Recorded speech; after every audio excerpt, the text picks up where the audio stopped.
Labdien, kolēģi! Prieks jūs visus šodien redzēt kuplā skaitā. Ir ļoti liels prieks, ka tik daudzi no jums tika klātienē šajās svētku noskaņās, parunāt un paklausīties un padarboties par ļoti svarīgu tēmu, kas mums visiem, es domāju, ir ārkārtīgi aktuāla un ļoti labi arī saskana ar svētku noskaņām. Un, es esmu Zane no digitālās akadēmijas. Man ir ļoti liels prieks, ka mēs varam runāt par cieņpilnu pārvaldību šodien. Un vēl lielāks prieks man ir par to, ka mēs esam tikuši pie tik brīnišķīgiem ciemiņiem, kuri mums par to pastāstīs. Somijas domnīcas Demos Helsinki pārstāvji, kuri patiesībā ar šīm tēmām strādā ar valsts pārvaldēm visā pasaulē, un mēs esam diezgan privileģēti, ka mums ir šāda te iespēja.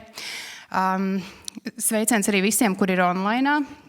Un, es vēlētos jūs visus informēt, ka, ja jums ir nepieciešamība, jūs varat pieslēgties, uzlieciet lūdzu, jūs varat pieslēgties arī tulkojumam. Darba valoda mums šodien būs angļu, bet, ja kādam ir vēlme, tad droši var pieslēgties šajā QR kodā arī tulkojumam latviski un sekot līdzi. Un, tad atklājot šo brīnišķīgo pasākumu, es došu vārdu mūsu valsts administrācijas skolas direktorei Agitai Kalviņai.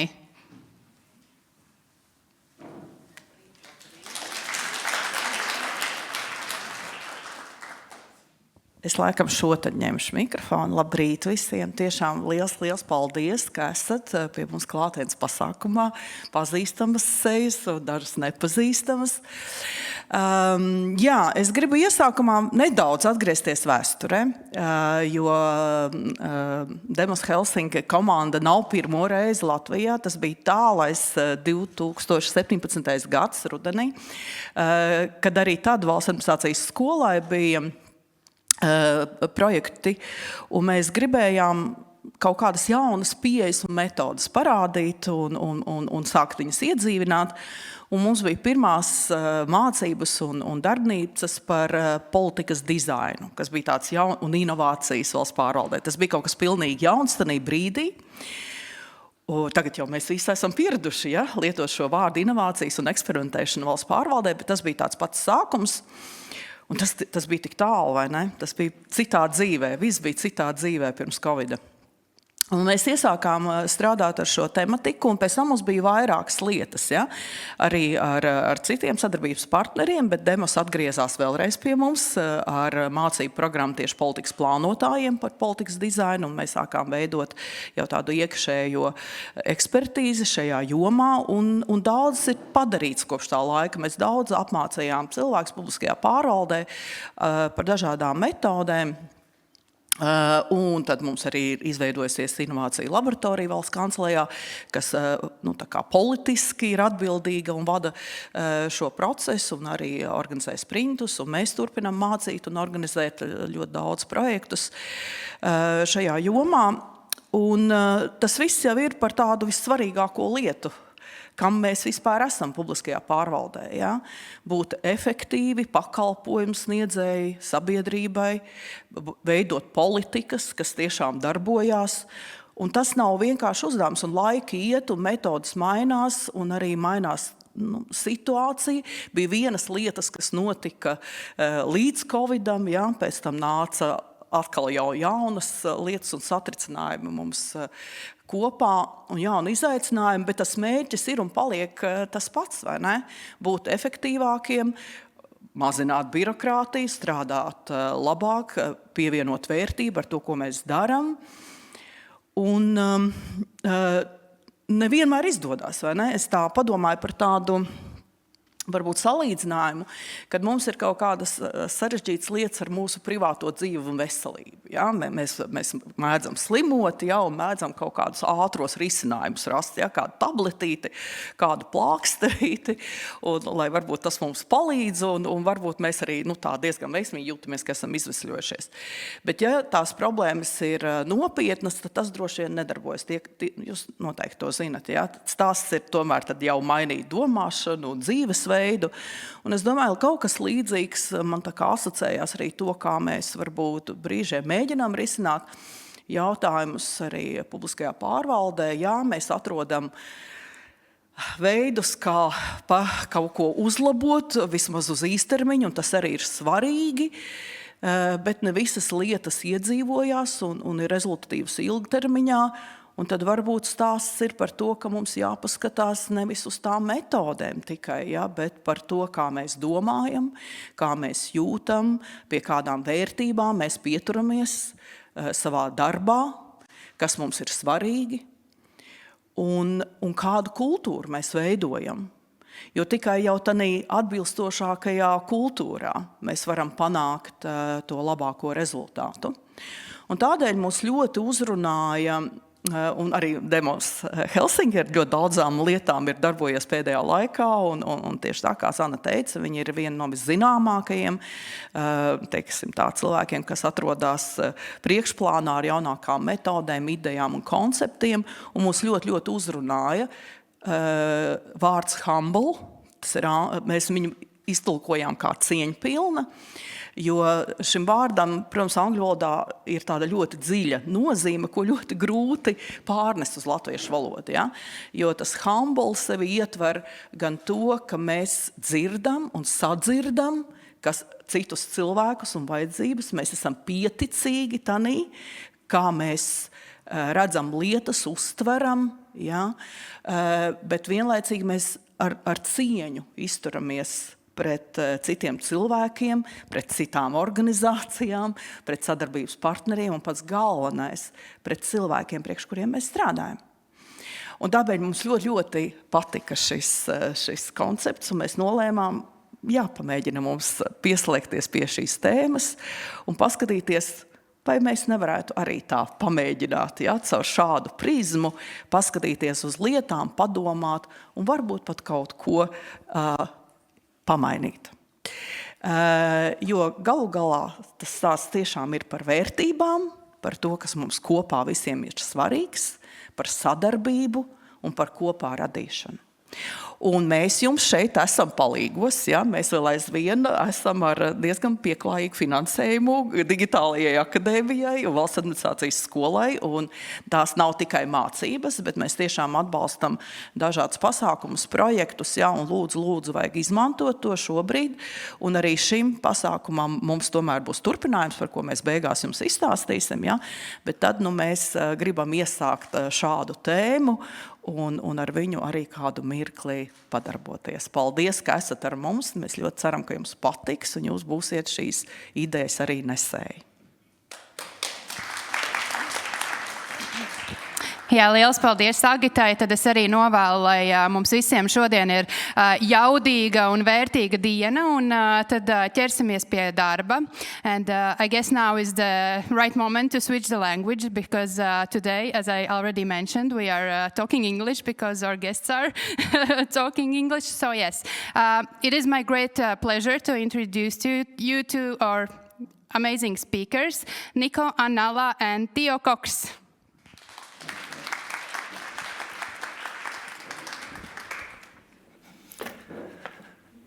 Thank you so much, Agita, for having us here, Baiba and Zane. It's a pleasure to come to Rīgā. We were just talking with Agita before this session that time goes so fast. Last time we were here, I think, was 2017, because then COVID happened and everything happened, and the world has changed quite a bit. But it's a great pleasure to be here again. And this time span actually gives quite interesting also perspective to this event. Last time we were here, we were with Demos Helsinki. We were organizing a training on policy planning, policy design, and how policies can be more human-centric. So how public administrations work was a big topic already then. But now, when COVID put governments in the limelight some years ago, and now even after that, when we have seen something like DOGE in US, these topics are more and more relevant. What public administration and civil servants like you do matters even more, and having agency and having ability to think about it, and having that kind of culture that enables you to do what matters and what you are motivated about. That has quite crucial importance. And if I put it in contrafactual, if that doesn't happen, if you are not able to do the things that matter, then that is the fuel for forces such as we now see in many governments where democracies are eroding and where we see that it's easy to put in place something like Doge, which can then be politically used for different purposes, for slashing different parts of administration, different parts of governments, by using that. People's understanding that administrations wouldn't be working as well as they should be. So we are at the core of something really, really important here today. So I guess the most important thing today is that we need to be able to talk about the culture that is within public administration. I know that it can sound quite vague. It can sound like, okay, quite soft, what does it mean? And that's true. Cultural change is something that is extraordinarily difficult to lead. It's really hard to achieve. And the reason for that is that it's not a process. There's no single process that one person can take and say that, okay, let's lead this through, let's lead this top down, let's tell our people how our culture should be. That is extremely dangerous. Usually it will actually backlash and something else will come up. But what is possible is to take direction together, to interpret together what kind of culture the Latvian civil service would like to have, and build that together. It's not easy either, but I think this is what this event is about.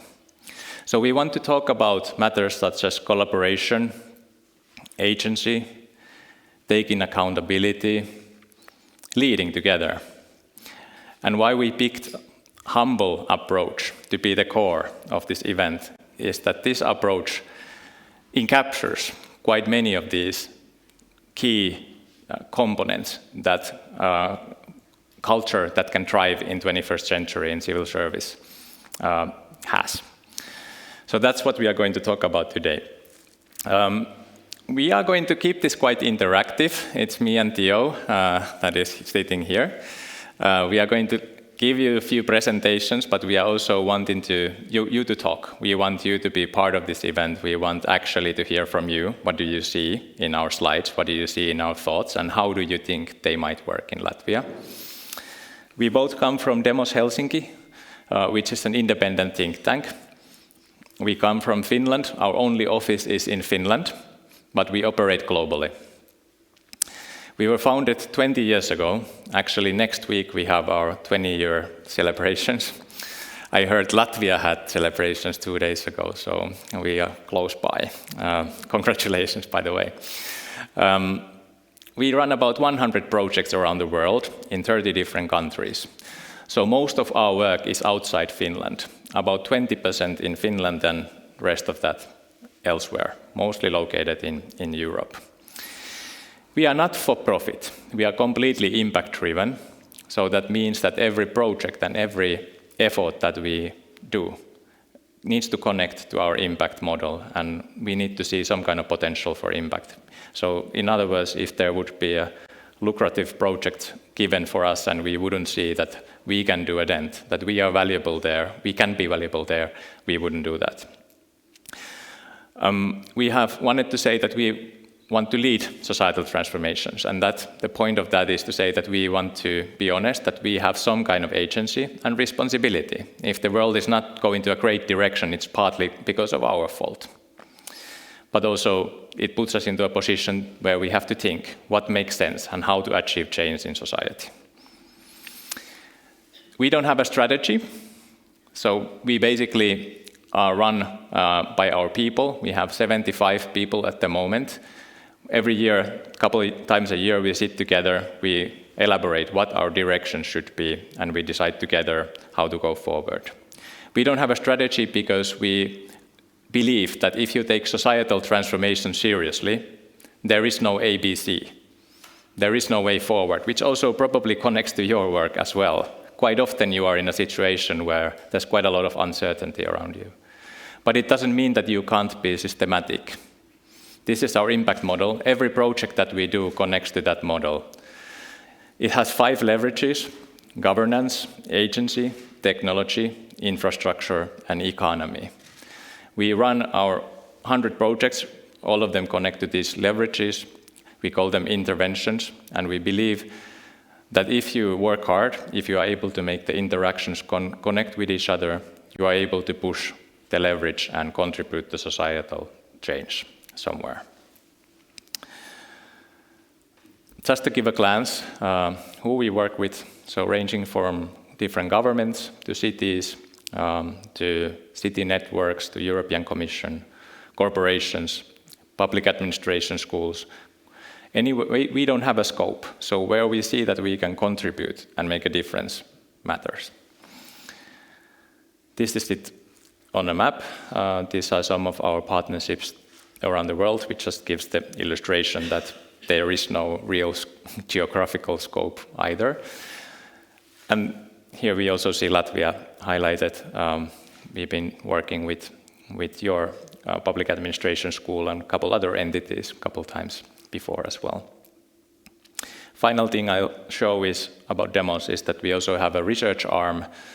So a lot of our work is highly hands in the mud type of work. So we go and work with the government, analyze how the public administration works, and then we try to put together something that would help. So a new governance model, for example, policy-making model, procurement model, budgeting model, and we try to put it in place and make it work, like really practical work. But then we have a research arm as well, which is concentrated mostly on European countries, where we then work on more academic research and create knowledge base for our work.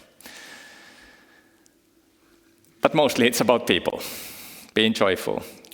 And I think that also connects to what you do. So when you are facing new kind of situation all the time, when you need to come up with solutions to things, challenges that you haven't encountered before, you need psychological safety. You need people that are energized. You need moments where you are able to say even a naive thing, because that might be the best thing ever. You need to build a culture like that, and that's what we try to cultivate as well. Okay, so then about today.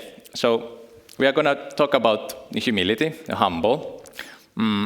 First, I'm going to show a bit what humble governance is. It's a specific model, mostly contextualized to policy making. I'm going to show how we have thought about it, how it has been applied in different places around the world. But then we talk about methods in order to make this a bit more practical for you. So my colleague Theo is going to show some methods, like I think Agita was saying in the beginning, if I interpreted Latvian language right, she was talking about collaboration, experimentation, figuring out what works. We are going to touch upon that, and hopefully there is something useful, like quite practical for you. And then we want to already take some steps forward. Cultural change is, of course, something that you can't change in one event or not even many events. So there needs to be continuums. And I know that there already are.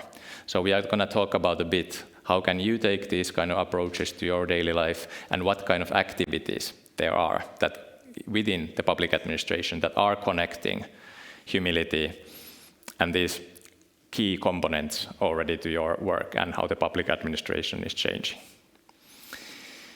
So what we hope is that after this day, when you go home and you meet your friend or your partner, you can tell this person what humble governance is. We hope that when you go to work tomorrow, you'll feel that, okay, there was something useful, there was an approach, there was a tool, there was a method that I remember for yesterday. I can actually try to use that, or I can try to find out more.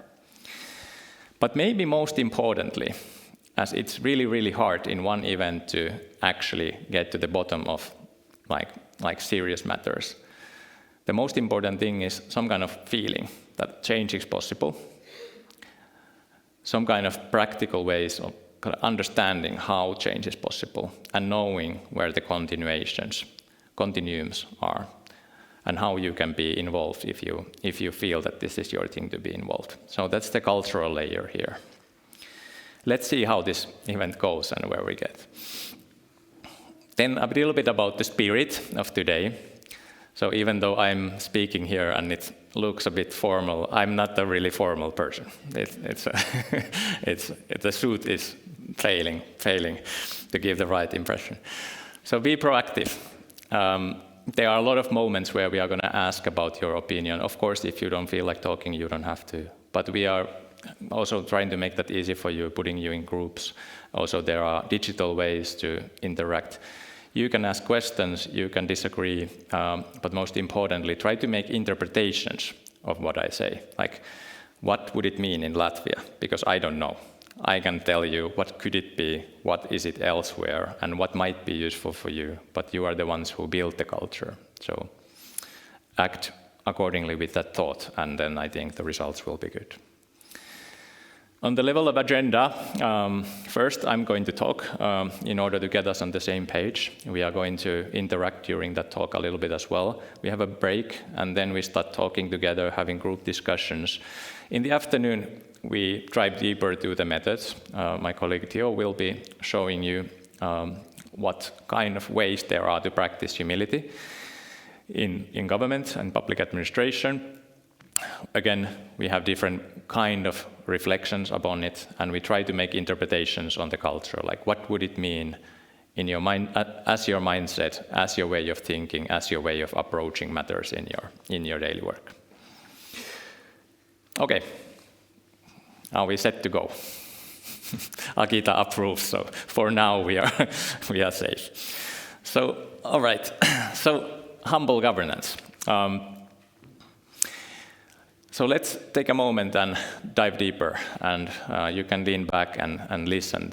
I'm trying to explain to you where this comes from, like how this humble governance is different from business as usual in government, and how the components of collaboration, continuous learning, responsibility and accountability are at the core, are very important parts of this. And why is it useful, and when is it useful to apply humility in your work?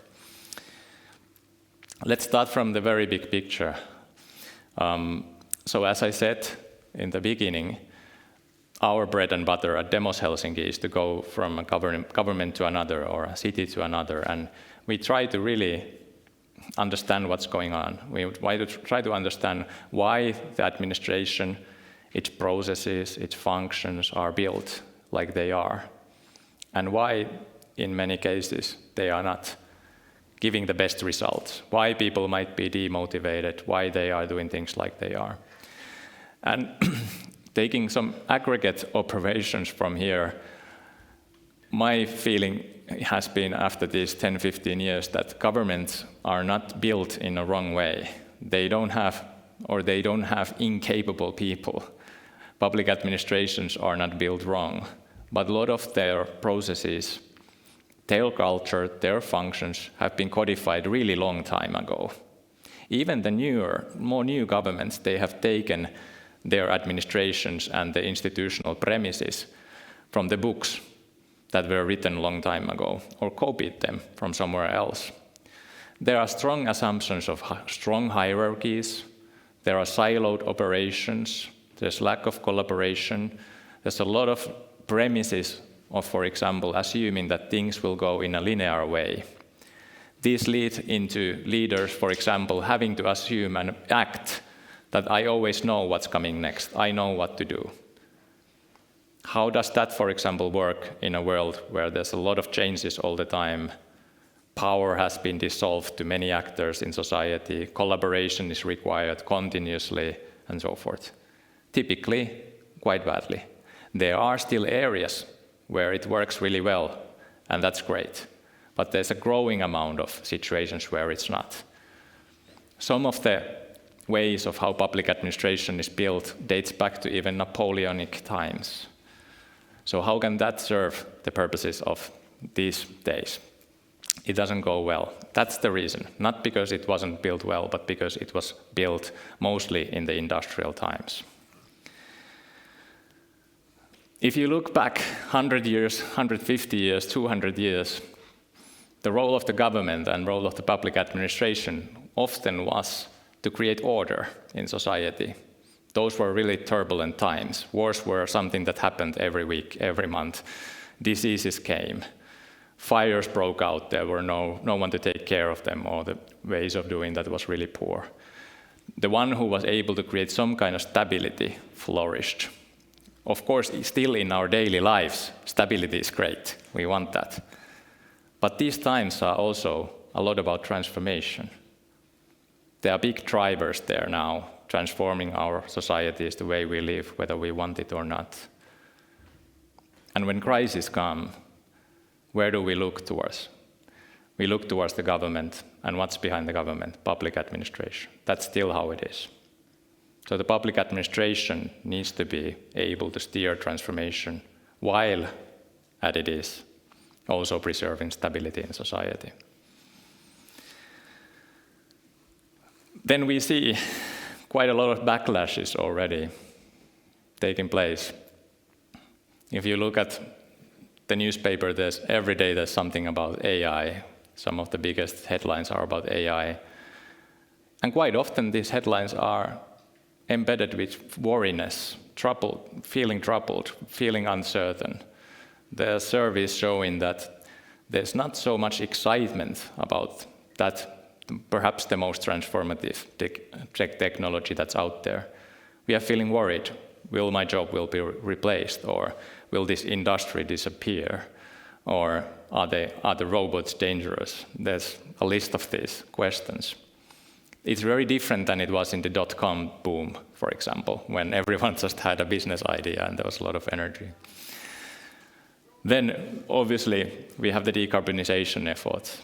Now we heard some positive news from COP today, but we are really, really far from getting that done. And obviously, there are a lot of worries related to the very practical things that you are working on. Will I be in a vulnerable position because the industries are changing? How is my job going to alter because of the changes and so forth? And of course, then we see these wars. We see a lot of more conflicts also in areas where we thought that they wouldn't arrive. We thought that the business models would be connected to peace in developed world. Now it starts to look like different. It looks almost the opposite.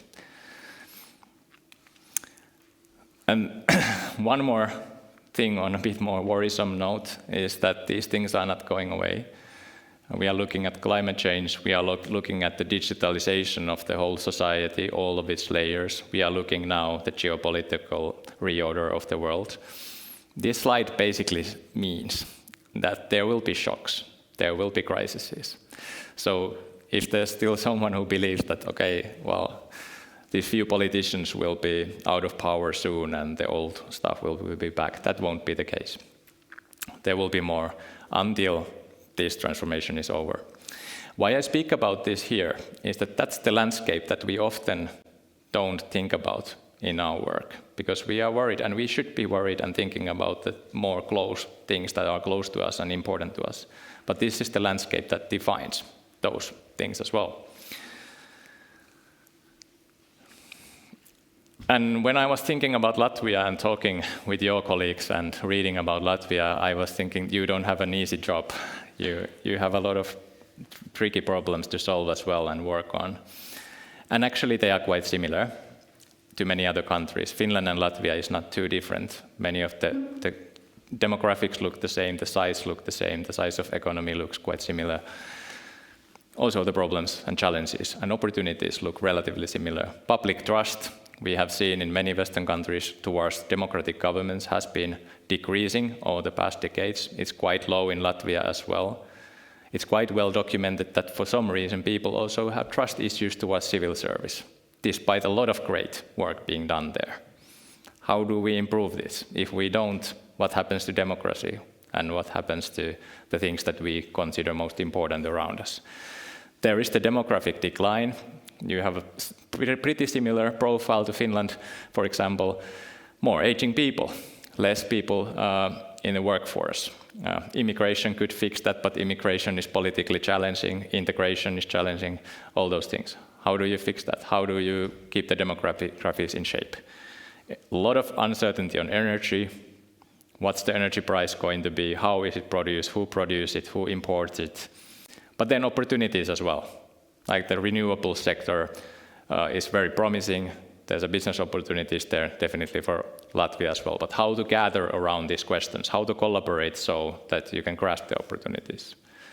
Digital and AI, we have the people from Digital Academy here it's a big topic, definitely, also very relevant for Latvia, very much transforming job roles, very much transforming industries, and giving a lot of opportunities again, like how can you get Latvia around these opportunities, to organize around them, to become successful in some niche in this huge transformation.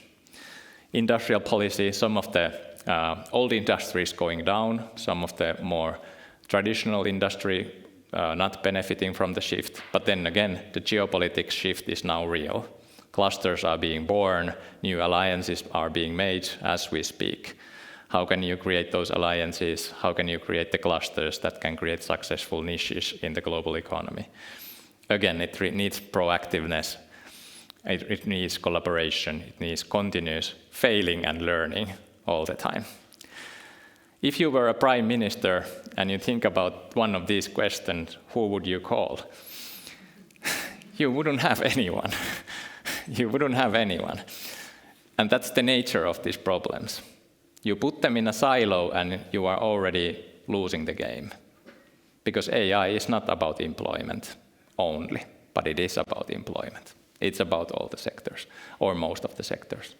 So that's why the fundamental difference between the more industrial time, more rigid, robust, easy to understand technical, mechanical public administration and today's administration where you have to be fluid, you need to be adaptive learning. Like that's what we are talking about here.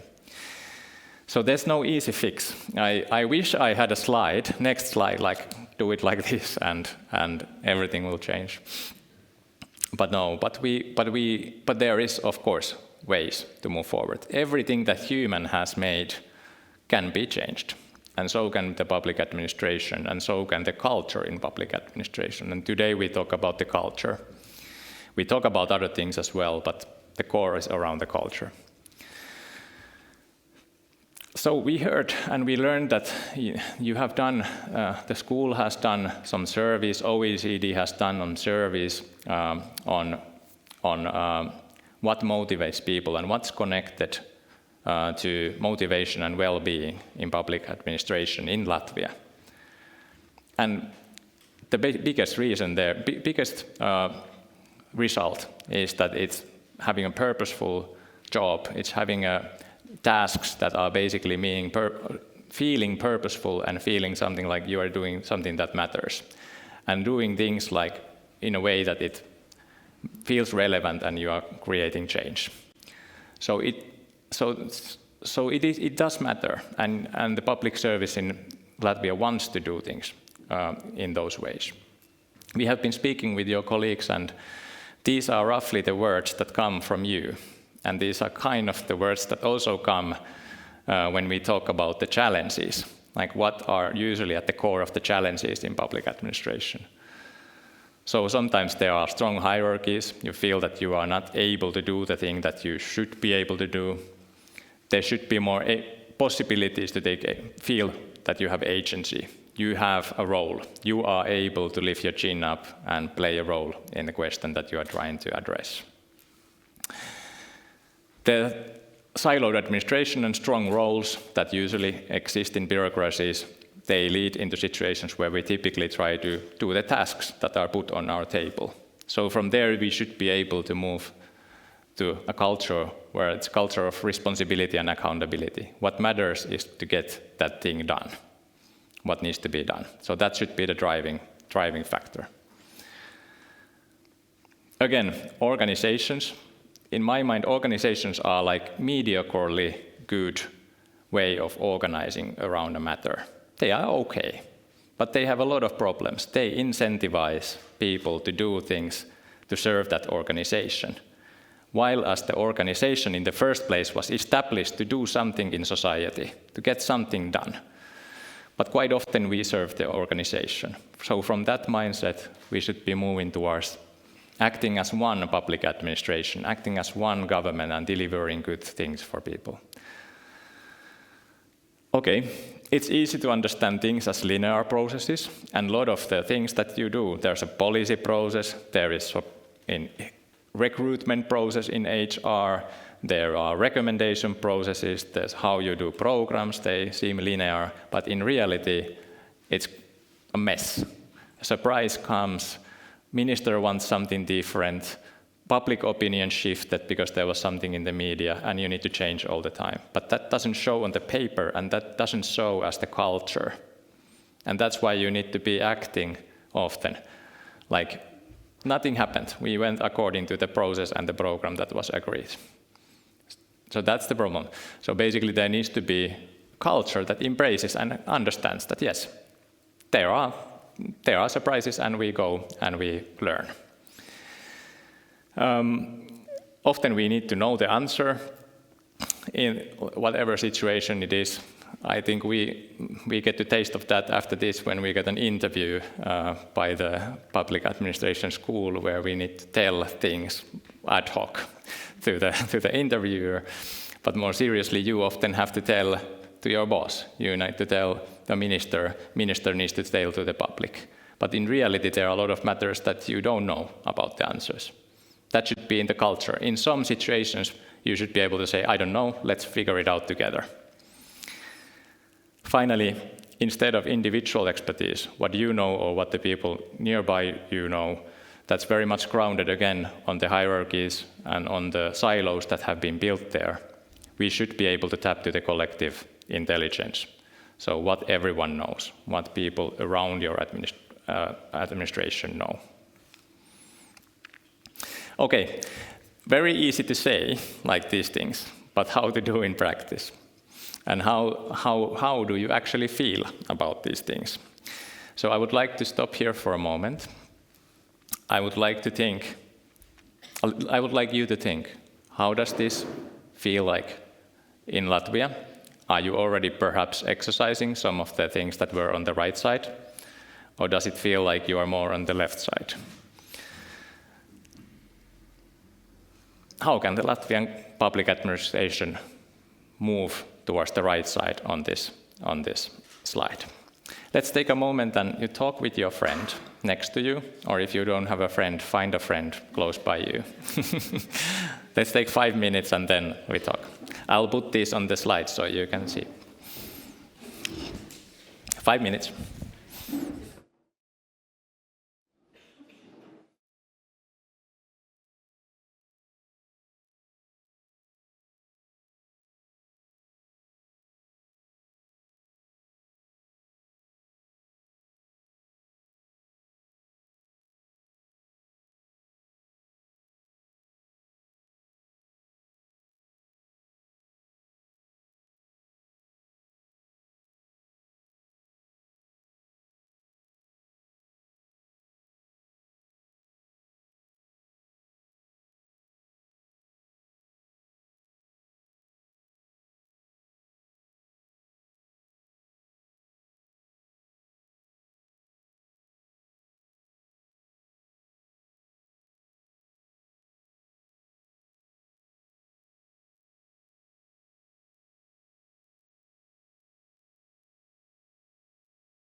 Okay.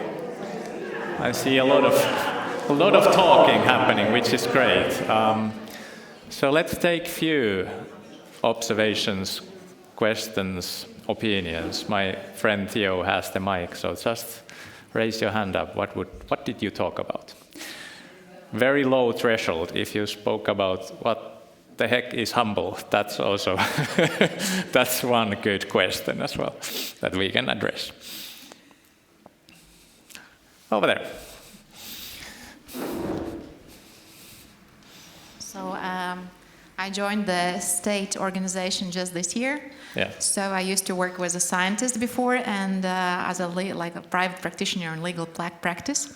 So that's why I'm still learning about organizations. But what we discussed here, that most important thing is to have a good leader in the team who actually who encouraged his team to be proactive, because what we agreed on, that there is kind of fear to take responsibilities, and that's why people in teams, in organizations, they hold on to their responsibilities, like in the narrow sense. And so they don't. They just hold on their competencies. Just because they are afraid of being proactive, being afraid of being judged or and that's up to actually management and management and leaders of the administration, because there are a lot of very good people, and also so in institutions. So it's just up to a leader to find the good leaders. Excellent point. I'll comment that quickly, and maybe we can find the next person meanwhile as well. So I remember we have run a lot of activities in public administration where you have to change the status quo. And the best moments have been when there has been a leader that has said that, yes, this will go wrong according to the rule book that we have, but I will handle, because this is the right thing to do. So I agree with you. But at the same time, having been a leader for some time, the easiest thing to push the leadership to change is when people change around you, because often the leader also wants to do things differently, but the leader needs to have people around you that are aligned and do the things accordingly, how you want them to do things. So basically that also, I think it goes both way around. But like you said, for individual it's really hard to change if your boss thinks differently. So that's why I think communities and groups of like-minded are important, like this one. Because that's how you start generating the energy and culture, and then pushing also and enabling the leadership to change. So super good. There was the next one. Yes, we had a discussion about that. Currently, I think we are missing some dialogue between civil servants and politicians about the long-term goals. We are very busy at work. We are very hard-working, overwork our hours, but still there lacks some kind of a feeling of the meaning. I think if we could find a place and time to talk about the long-term goals and the mission, what we want to achieve, maybe that would help to change the culture, or start to change the culture. Maybe just to start to listen to each other. Absolutely, yes. Yeah, it's one of the most documented problems is how incentivized bureaucracy is, but also just decision making is incentivized towards short term. I remember collaborating with one public administration where the head of strategy said that during COVID we had moments where all the DGs were around one directive only, and didn't have the headspace to think that maybe there will be inflation coming up after this. Like this is of course a bit bluntly said, but this is how they put it. So the lack of strategic space because of the everyday being so busy. It sounds really tricky. I mean, like, it sounds like something you definitely should be able to fix, but the everyday kind of pressures are so big. So that's definitely part of it. And like you said, connects to the meaning or meaningfulness and sense of purposefulness, definitely. Is there a third comment or observation still? I'm sure there are many. We can take one more at this stage. Oh, there. Yeah. Hi.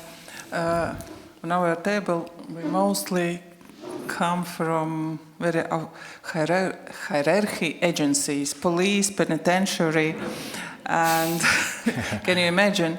It's strong hierarchy and very old school culture.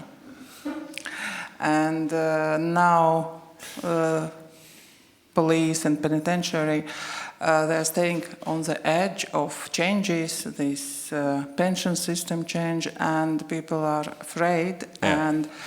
And decision makers, I think quite often are far away from people, and this hierarchy between them, I think, make it harder and harder. And to change culture in the police, for example, I think it need maybe more 20 years. So I think we are on the left side for a long time, and we will be. Thank you. Yeah, definitely. Again, one feature that is at the core of the problem, that often especially on national level, the decision-making and design of policy, for example, is very far away from the people. Not that the designers would want to be, but there's a long way there. And again, because of the quite old processes, they don't encourage towards iterations, learning, interaction. Like you said, there's lack of right kind of interaction. We are actually going to touch upon that matter in our afternoon session as well. Okay, there's one more. Let's take one more, as there is in the front row. Yes, I would like, after this comment, what we speak about as that public administration, it's wide and a lot of functions.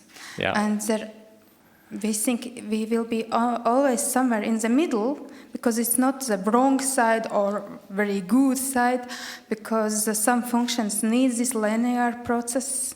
Yeah. And of course we need all this learning and finding new ways, but it depends on functions. Yes.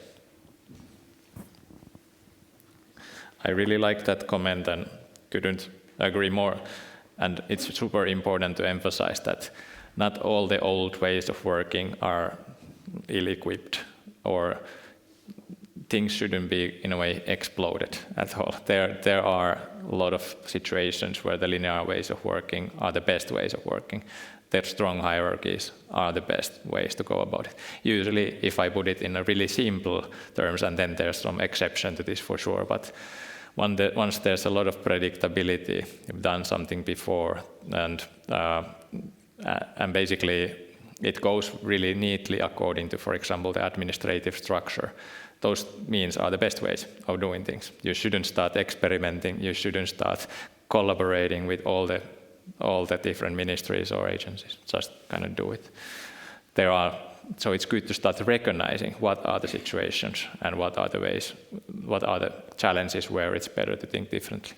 But I think still the culture needs to change, because you need the readiness to be acting quite differently across all situations, across different situations. Okay, let's move forward. There are plenty of opportunities to talk more.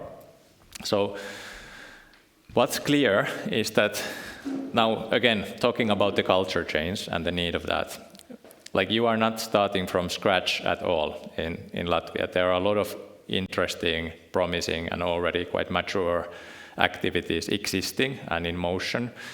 We collected some of these here. There are, for example, change management and agile trainings happening through the Digital Academy. That's very much at the core of this. So how do you iterate? How do you learn faster? How do you become nimble and agile in your work?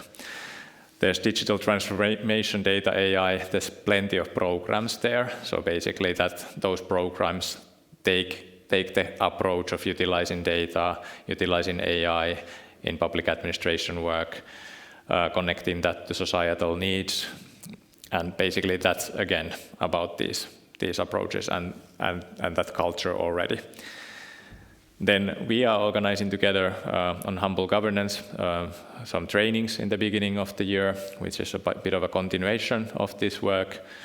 And then there's a lot of research that takes place to understand what's happening in the public administration and better serve those needs. And this is the OECD survey from a few years back, where basically it was identified that the strongest drivers for the well-being of Latvian civil service employees were learning and development, and then management and how the line supervisors work. Like somebody brought up how good is the supervisory work around you matters a lot, and employment security was third. But the number one was learning and development.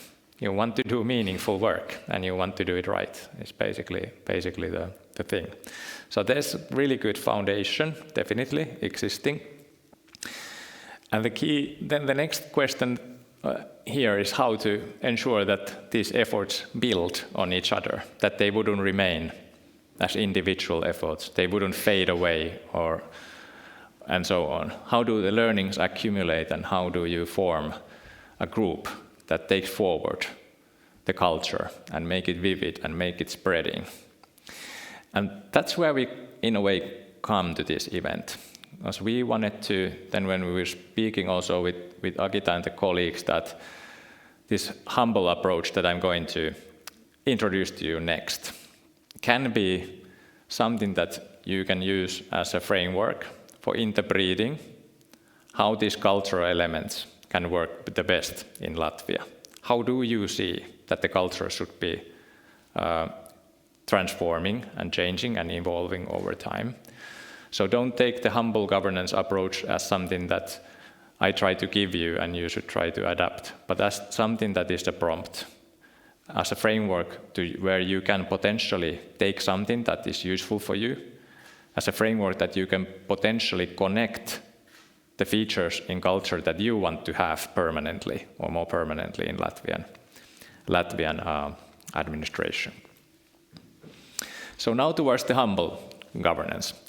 So on a very high level of abstraction, we are speaking about humility in the context of government and governance. So we are speaking about something that we are speaking about being able to admit that we are not able to know what comes next. We don't always know the solution, but we will figure it out. That's what humility means in this context. And I was talking about this a lot with the Prime Minister's office in Finland when we were coming up with this concept 5-6 years ago. It wasn't easy because humble could be interpreted in other ways as well. But the point here is that only a strong one can be humble because you are honest. And that gives you the ground to learn. That's the foundational element here. How do we be able to collaborate? How I'll be able to trust each other, to be honest, and continuously learn and find ways forward. I know this is really high level, but I wanted to kind of start from the very, very foundational aspects. There is a model that we have created and that has been applied in different governance contexts. We created it together with Columbia University and the Prime Minister's office in Finland in 2019 and 2020. Prime Minister's office back then asked us a question, what are the future ways through which government can steer society? What's the way of operating in uncertain and complex world? We started working on it. We started figuring out what could be a way of creating policies, interacting with society in a way that would be adaptive, continuously learning, honest. We found out that Charles Sable in Columbia University had been building his career on these premises. Experimental governance. Somebody there said that you came from research and academia. If you want to look at the academic foundation, you find it with Sable's name and experimental governance. It's essentially a way of governing where you decentralize a lot, you experiment quite a lot, you have a lot of dialogues and conversation, shared learnings, but it's highly robust. It's not like just put it out there and everyone does what you want. It does have an owner, it does have feedback loops, it has accumulation of understanding and knowledge. The next slides are going to be quite a bit about policy making because we contextualized Humble to policy making. But there are premises and mindsets and tools that you can apply to almost whatever in public administration. And we are going to return to that cultural level soon. But I'm going to dive deeper to Humble first. So what's Humble governance? It basically refers that in policy making, you need to acknowledge sometimes that there's quite a lot of complexity and uncertainty. AI is almost a cliche example of that. What if it now starts to cash off? What if the revenues model click in place? Some of the industries will disappear really quickly, change rapidly. What will happen there? Like that sort of changes. Or a war comes up. You just can't influence it, it comes. These are, of course, like disaster examples. They could be positive changes as well. The point is to see that there's a lot of complexity, uncertainty, and sometimes we just don't know. As simple as that. Taking that as the premise of policy planning. We worked a lot with the Finnish government back then, and the government elevated some of these thoughts to the political agenda. This is the government program of Marin, 19 to 23. This is one of the first pages in the national government program where they made a pledge for continuous learning in government. Amid constant changes, we do not imagine we know in advance what will work and what will not. Instead, we will seek out information and conduct experiments so that we can act in ways that will benefit our citizens. A pledge coming from the politicians. There were not many politicians who were believing in this, so it's possible to get it on the agenda and root it to the culture if you believe in it, to make this part of your culture. So starting point of humility is basically to understand that we don't always know. Our ability to understand things, what will happen in future, are limited. And then it becomes evident that we need humble problem solving, acknowledging that government alone cannot know or solve everything. Second is humble collaboration, trusting people closest to the problem to find solutions. Quite often the people who meet the problems, live inside the problems, know best what happens. So find a way to collaborate with them, have dialogue with them, like you said, and figure things out together. Humble decision making, working with those who we disagree with and sharing credit when success comes. You said about the long-term problem and the short-term problem. Like, have you ever encountered a situation where the government does good work, but the next government can't continue that because that's politically challenging? Well, this is about that. I know a really tricky thing to change, but there has been in past, there's been a lot better collaboration between the political parties as well. So humility is about that, finding those areas where consensus can be built, bringing the different parties on board, and building ways forward together. I'll show you in a bit what this means in practice and how the process unfolds. So in the end, one could say that humble governance is a process of building trust. So it needs to be initiated by someone who is vulnerable, willing to take risk. But I think it needs to be initiated by someone who is brave enough to say that, yeah, we don't exactly know how this will be going, but we will get it right because we figure it out and we do it together.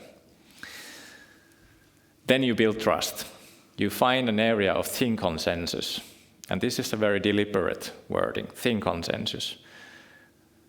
Especially in today's quite polarized politics, it's really difficult to find areas where strong consensus would be built when we are talking about important matters. But it's still quite easy and possible to find cross-parliamentary consensus on a more general level. So, for example, education is important, very important, or one of the highest priorities in the country. That kind of consensus you can usually build amongst all parties or most of the parties in politics. I'm staying on the politics level for a while and then move back, but this is just an important part of the policy-making process. Then you agree, basically on a broad level, that this is the direction, this is the high-level goal, and you agree that we don't make an exact plan how to get there. One reason is that you don't know, because there's uncertainty. Second reason is that once you start staying around that table with those people for a long time, you will start disagreeing and you will get stuck, because the thin consensus is not a thick consensus. So you build trust through action. You turn this into experiments, dialogues, different things that happen during the policy process. And that's how you figure out what starts working and what not. Nothing is ever completely value-free. It's still related to politics, but this is the way to build trust and be able to see what happens rather than getting stuck. Then in the end, you always return to the table and evaluate what works and what doesn't. Build a thicker consensus on the direction. You said in the front that sometimes it's good to use also the old ways of working, or you didn't say exactly that, but that was kind of, at least I interpreted like behind the question, and that's right. We also don't think this humble approach should be always applied. We think it's best when there are wicked problems, like many sectors should be involved, characterized by a lot of complexity, uncertainty, or then problems of the future, something that you never encountered before, so you better iterate and experiment. This is the process that we built based on Professor Sable's theory, and we contextualized the Finnish policymaking. This is on a high level of abstraction, but it starts from striking the thin consensus and having broad framework goals around the policy goal that you are talking about. So not a detailed plan, but a thin consensus, direction forward. Then you incentivize towards problem solving. You take people on board. You give strong autonomy to different societal stakeholders, and you say that this is the direction, this is how this will go. We will, for example, increase the quality of education, but now we trust you to tell us how. We trust you to experiment during this time. We trust you to elaborate on these questions, and so on. You give the autonomy to stakeholders. Third one, with autonomy, it comes together with responsibility. So the actors that are with you need to be able to engage with you, interact better, like was said from the audience. So the best practices will come back to the designers of the policy, and they will also share together what works and what doesn't in order to learn faster. And the fourth one is revision of framework goals. So basically taking all that we learned, coming together, revising it, and seeing if our plan, our direction was right in the first place. Like I said, this has been applied quite a lot organically around the world, and I'll show you a few examples just to make it more concrete before I open this for our interaction again. There are three cases that I cover. One is on education, the education system in Finland, how it's being built. Second one is an ongoing one, Gothenburg's Green City Zone in Sweden, so a more local example. Then a permanent citizens dialogue, so-called democracy experiment in Belgium, that is also very much ongoing at the moment. So Finnish education, the system that was able to, it used to be in quite bad shape some decades ago, and it was able to rise amongst the best ones in the world. So that one is built on the premises of the humble approach. It starts from a situation where there are really broad goals defined in the national curriculum for education every 3 or 4 years, depending a bit on the government. These goals are broad framework goals. They are like visionary goals, what kind of values our people have and how do we educate them to people, what kind of skills we have. Then there's a lot of trust. We trust that we have very good schools, very good teachers, and they can interpret this curriculum and put it in motion in the way that they see best. In other words, this turns into experiments.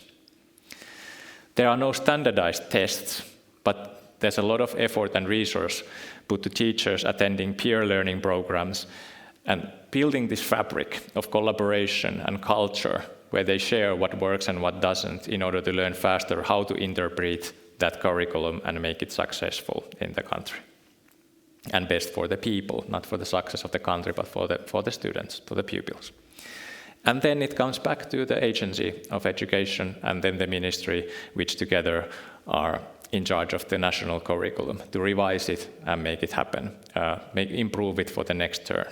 So this takes continuous amount of circles all the time. Of course, it's relatively slow as it's the whole country and all the schools involved. But this is how it goes, and this is how it keeps continuously learning.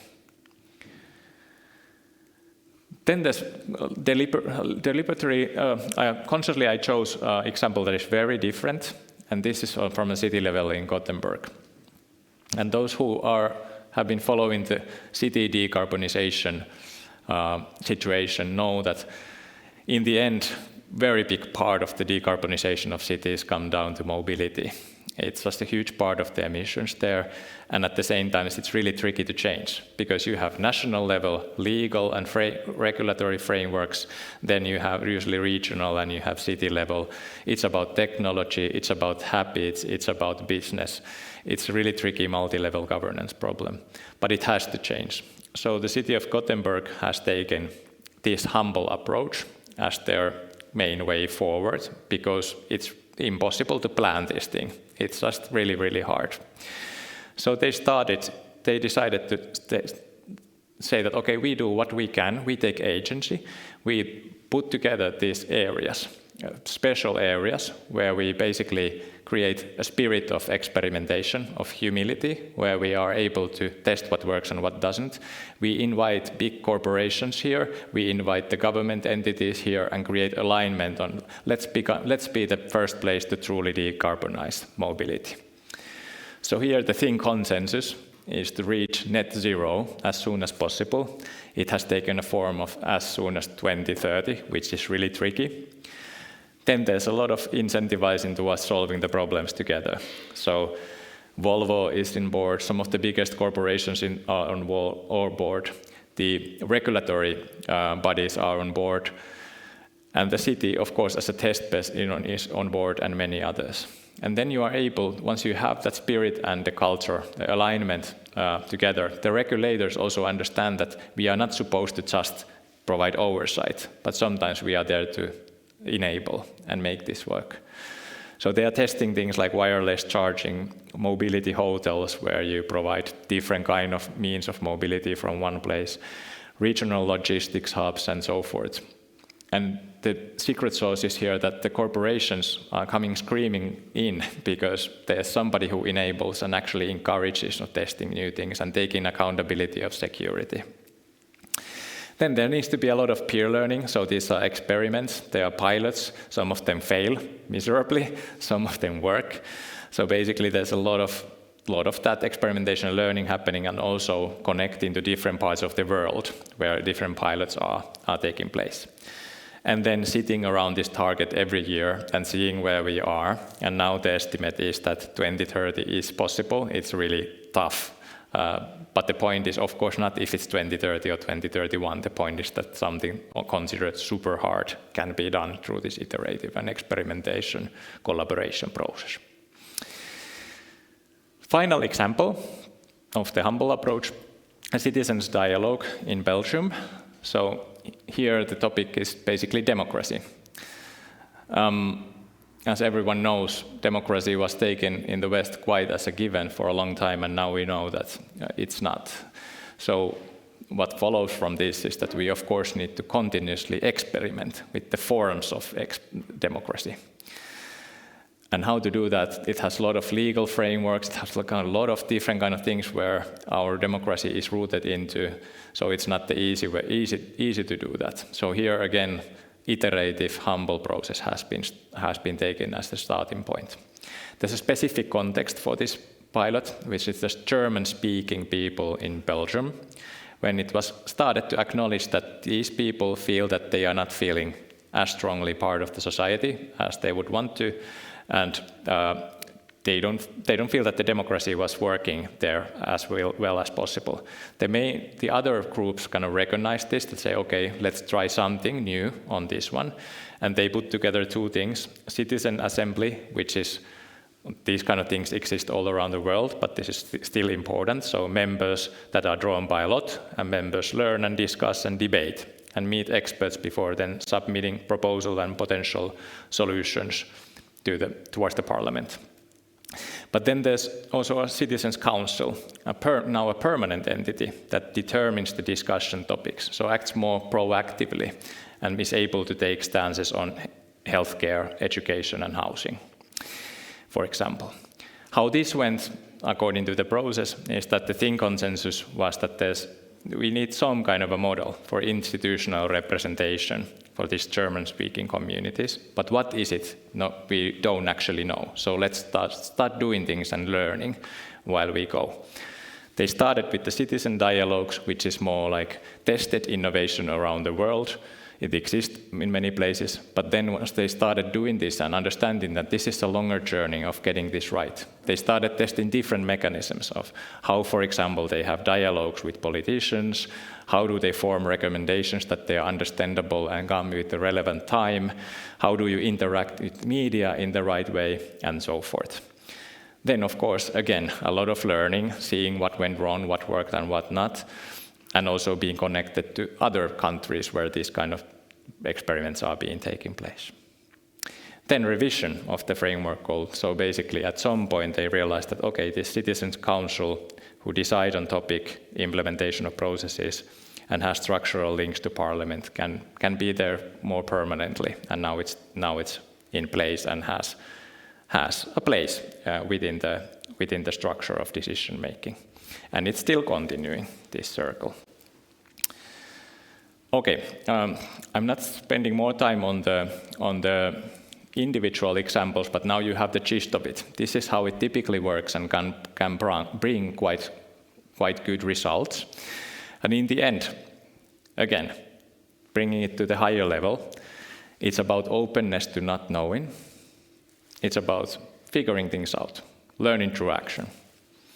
Having shared ownership across boundaries, and listening to those who are close to the problem, empowering them to tell what they know, and being part of the problem solving, not only as receivers of a policy or a service, for example.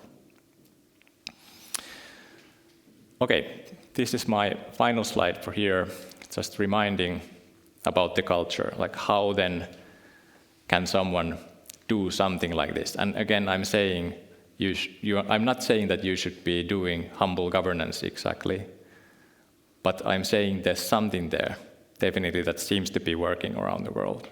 And in order for that to work, there needs to be a certain kind of culture in the public administration. And I'm not saying what kind of culture you should have. It doesn't work like that. But according to conversations that we've had with you, according to what we've seen around the world, it's typically things like this. Having agency, being empowered to have agency, collaborating as one public administration beyond the organizational structures, boundaries, feeling accountable. Like, this is about me. This question is about me. This goal is about me. It is about other people as well, but if not me, who then? Tapping into knowledge that is not sitting only in your workplace, but also elsewhere.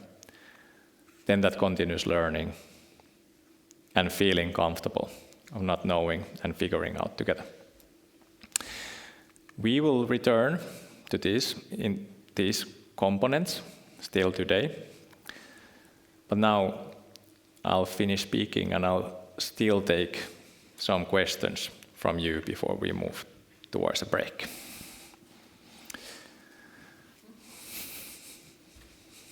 How do you feel now? Like, what kind of thoughts came to your mind? there is one at least. So I'm always trying to break the ice, because I you. used to study in the USA, and I think that's also gave me to my Latvian how to say shyness, shyness something. Yeah. So So what my thoughts were on this. So actually, it reminds me actually this humble governance, that the process it's what is actually the process in science. Yeah. Because when you assume something, so you give some kind of what you will research on, and always it can, maybe the outcome would be even not that what you expected the result. It can be with a minus, but still it's the research, and actually and it makes sense. But so that's why I think it's like in science it's like it's normal. So you just so it reminded me so that actually what I can take from this, that I will try in this new organization, I can try to somehow to involve my own experience with science and bring it to governance. So, okay, that's my thoughts. Yeah, that's a really good point. It is true. It's like a self-correcting way of getting things right, like science is in the long term. You just accept that now this is the best information we have. We will test again. We might have been wrong and move forward. But of course, the trick is to taking it to the context, which is in a way the real-life societal context, working context, and all those things. So exactly like you said, that's the foundation is very same. What other good observations there are? Thinking about all this, I presume that in Latvia we have two kinds of people. One who do not care about anything and do not have any opinion. And other is they have opinion, and this is the only one opinion, and they will fight for this very tough. And we can see this from society up to the high-ranking politicians. And the problem is definitely this humble approach. We do not have to think and to listen to other opinion, and we are not ready to acknowledge the other opinion and other approach, and to say that it also could be right. And looking around what happened in our government, in parliament, in the streets even, I don't think that we are ready to have this dialogue, meaningful dialogue, and to take some decisions which are good for everyone. We need to learn it. So you are touching upon something very important there, like willingness to even have a say and willingness to participate. And we could go on and talk about how much that matters to democracy as a whole, and how democracy has to be adaptive as well as methods and so forth, if we think about the citizen interface. But also on this policy making, which is considered usually outside democracy, but I actually think that how policy making evolves is quite crucial in terms of success of democracies in many ways as well. And that observation that you made has been recognized quite fundamentally in this model, because if that doesn't work, the model doesn't really work. We have plenty of examples in the world of participation that is not actually participation. It looks like participation at best, but then it's people sitting in a room with very clear format and kind of saying what somebody wants them to say or remaining silent. So this shouldn't be like that. That's why it says incentivizing towards problem solving. And there is like a very clear thought through set of different incentives to be applied there, so that the organizations and people that would be invited to be involved would feel like this is beneficial to be here.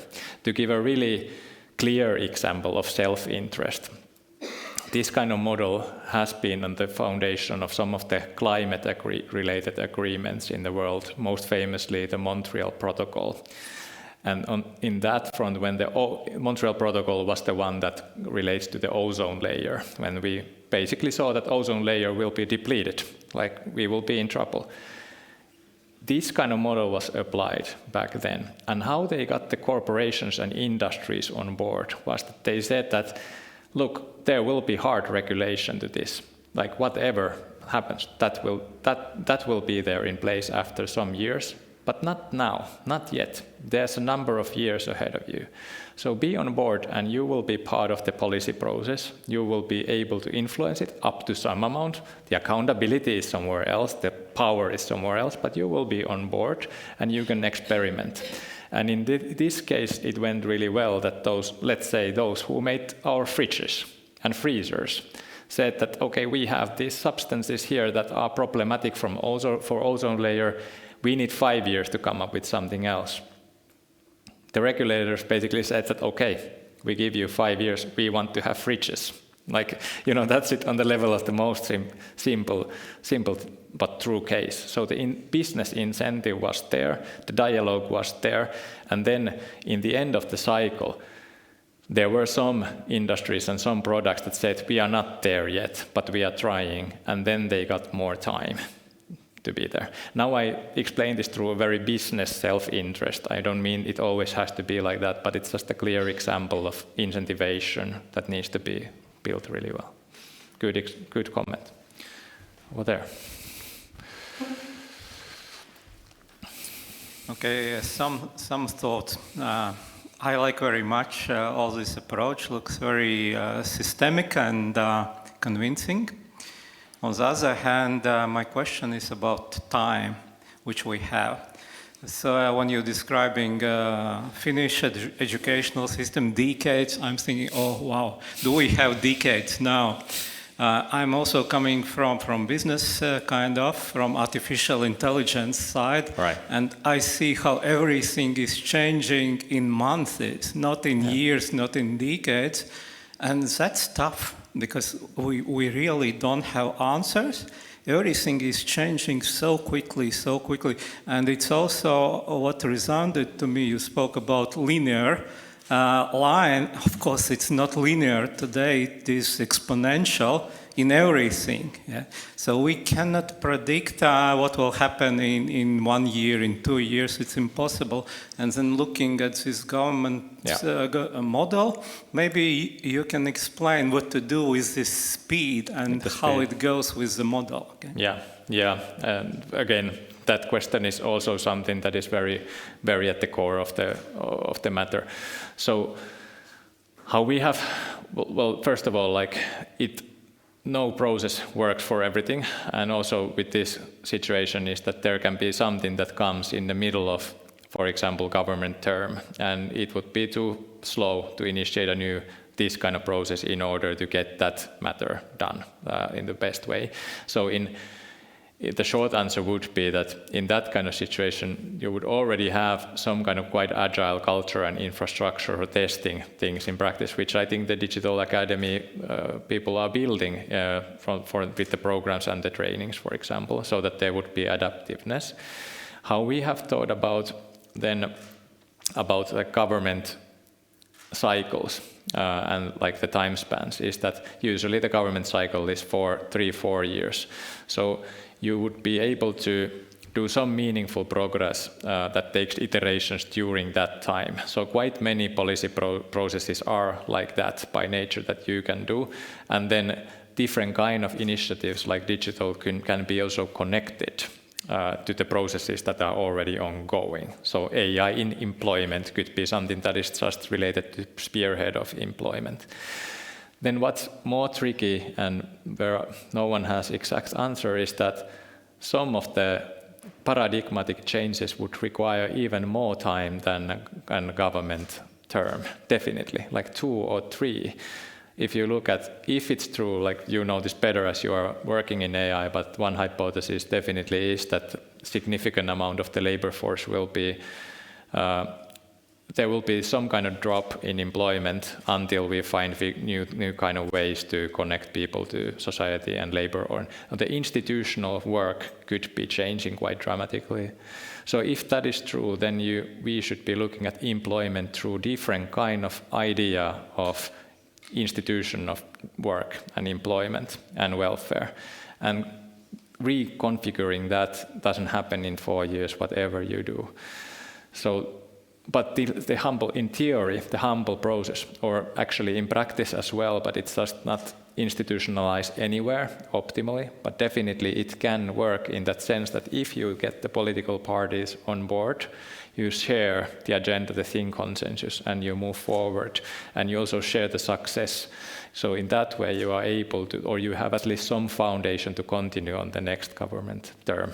But everyone who has been following how politics work, it's far from certain and really tricky, but it's at least better than to say that this was us and not you.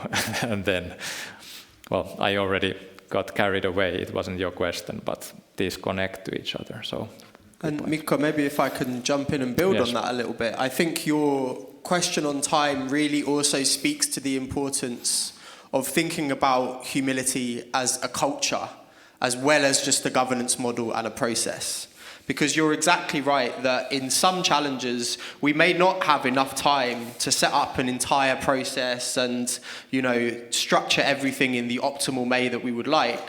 But if we can internalize some of these principles as a culture, about understanding what we don't know, about being able to test, to collaborate across silos, then even in those cases that you're touching on, with perhaps really limited time spans, we can still get some of the best out of this without being able to structure a formal process or institutionalize a governance model in the full form. Very good. Okay. Then I would still, before we take lunch, I would still want to hear. Just a second, I find the right questions. Let's take one more group discussion, because I would like to learn just a little bit about Latvian perspective. So now if you take the humble approach, what I just described, and think about the processes and think about the principles. So what are the matters that connect to your current work and challenges? And if you think quite tightly about your own role and work, what kind of questions about the humble process arise? We take 5 minutes to just talk, then share a few more observations that will then build for the next session. But we will take a break in between before that. But now, let's still talk for a moment before lunch. 5 minutes on these questions.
Okay.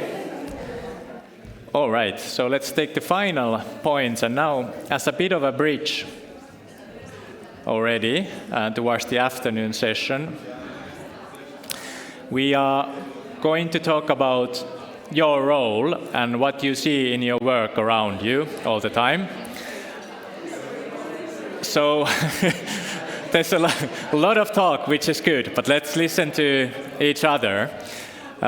What did you see? What did you see? What did it look from your own work and role perspective?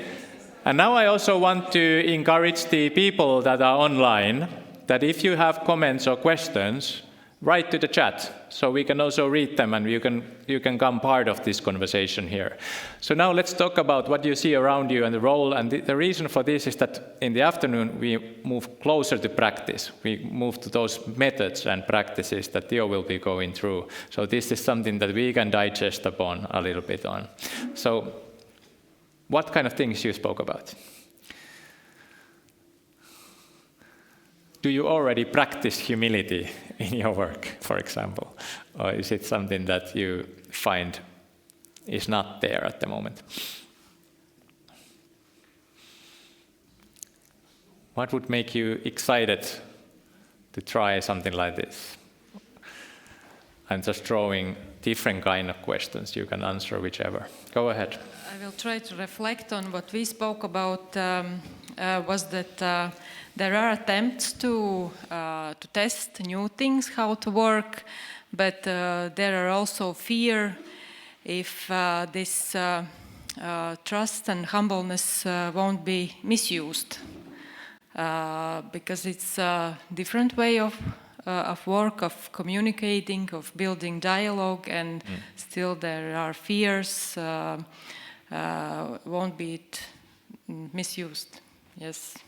Yeah, so also worries about trying to do things differently and then creating trust. What if the trust is utilized in the wrong way? Mm-hmm. What else?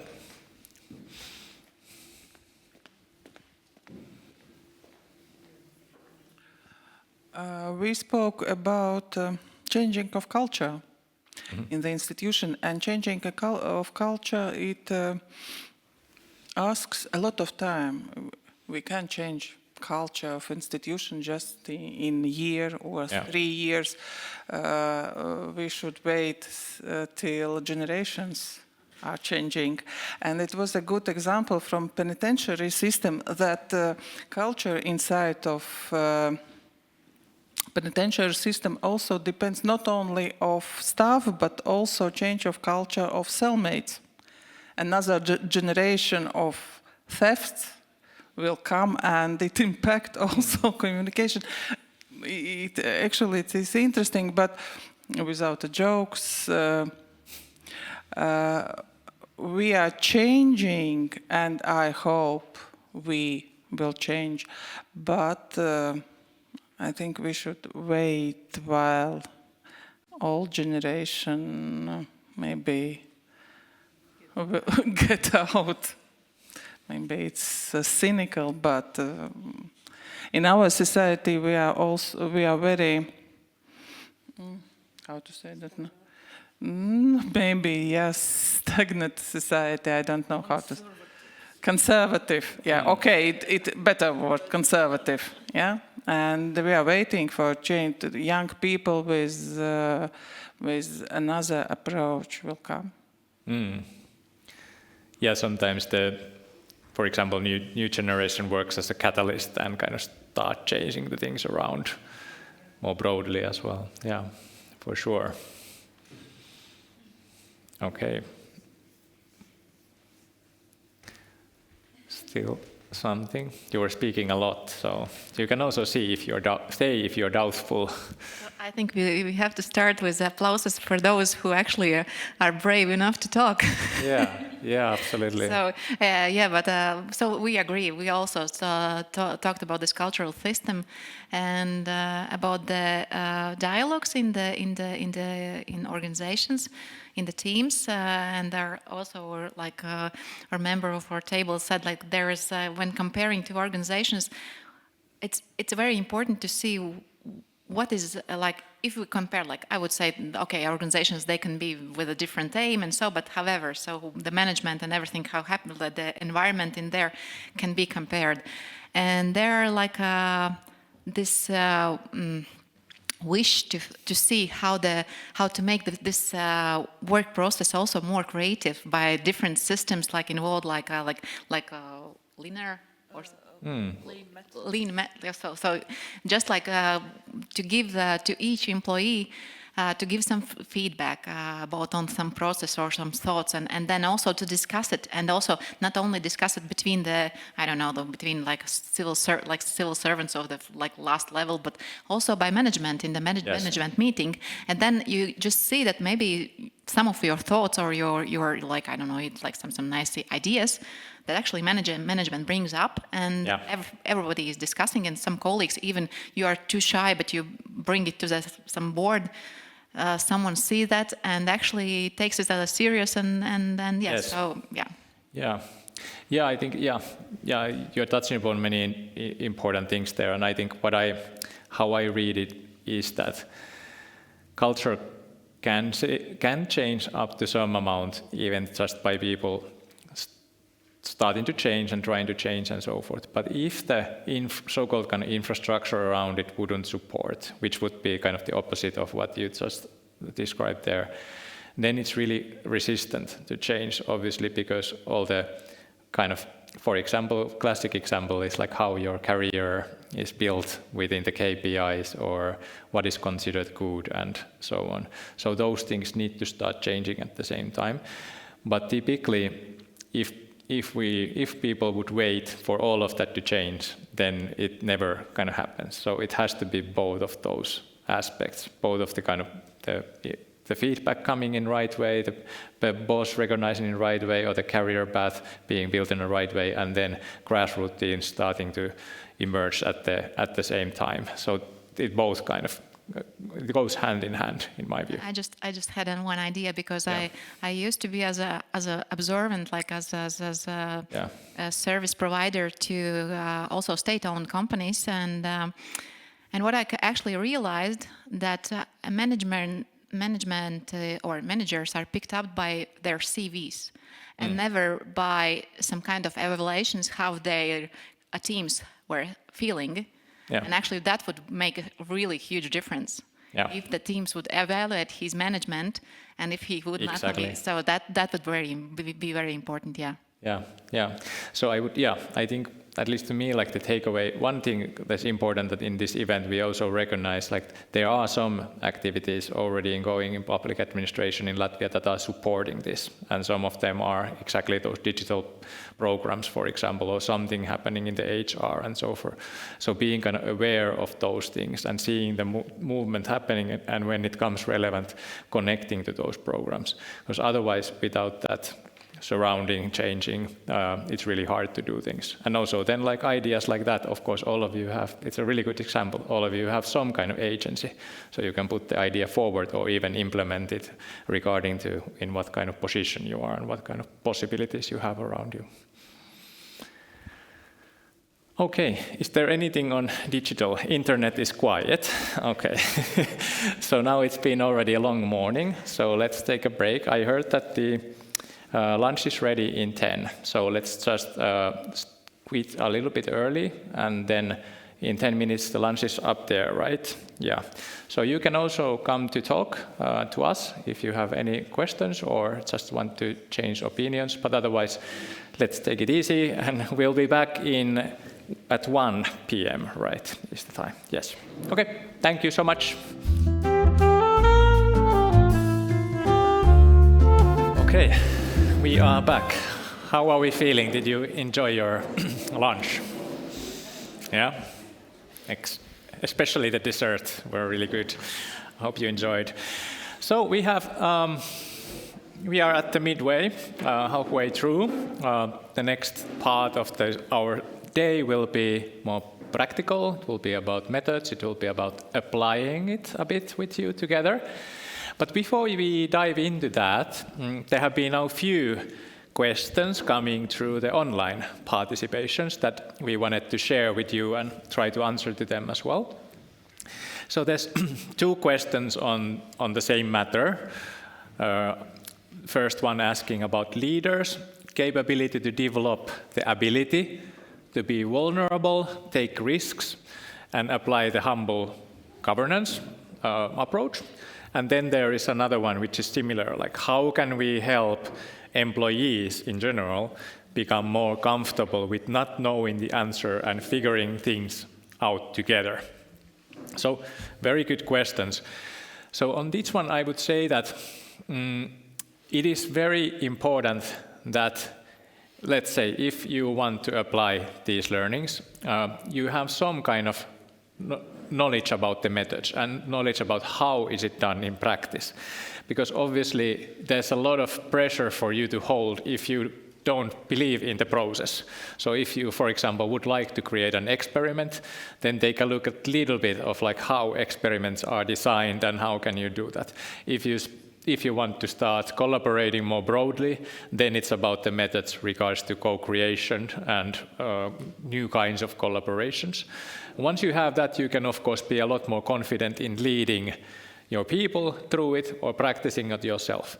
It sounds quite self-evident, but this is very important to have some sort of idea of the methodology and testing it out.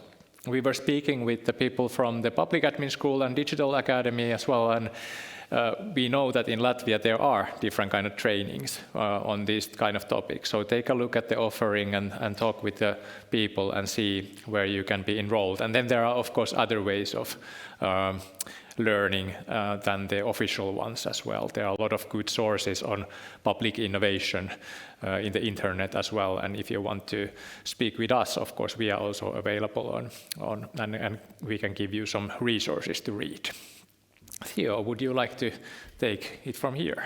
Thanks, Mikko. And so there were a couple more questions that we'll respond to before going into the session for the day.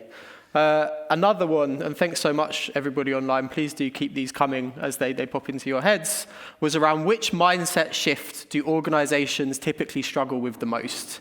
Is it reducing hierarchy, sharing responsibility, or embracing continuous learning? And I must admit, when I first read that, I was reminded by a great quote by Tolstoy, who says that happy families are all alike, but unhappy families are all unhappy in their own way. And in my experience, governance transformations are quite similar.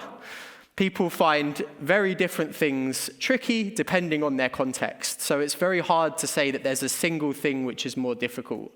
However, one thing I would highlight is that the role of leadership is essential. If you do not secure the buy-in of the leaders in your organization, as Mikko says, to stick their necks out, and if you are not willing to stick your necks out and do what feels like the right thing, to make cover within existing structures, then everything else will become more difficult. It's not to say that you won't run into other difficulties, but this is a really fundamental and central starting point for everything else. And the final question was around how leaders can encourage a shift from individual expertise towards collective intelligence without creating resistance. And I think there are two parts to this. The first is, again, understanding where collective intelligence can really shine and where actually there is a role for individual expertise. We are not coming here and saying that all of a sudden HR departments are going to have to reset internet servers. This is not an area where collective intelligence is going to flourish. But in terms of complex problems and wicked problems where a more humble collective approach is valuable, it's about creating spaces for genuine co-creation. And this is something we're going to return to in the session shortly. So not just stripping away individual expertise and often the sense of identity and value that comes with that, but creating spaces where different colleagues can show different aspects of their own expertise around a shared mission and a shared effort of problem solving. And in that way, we can really empower everybody without creating a sense that people's expertise is being undermined and creating resistance.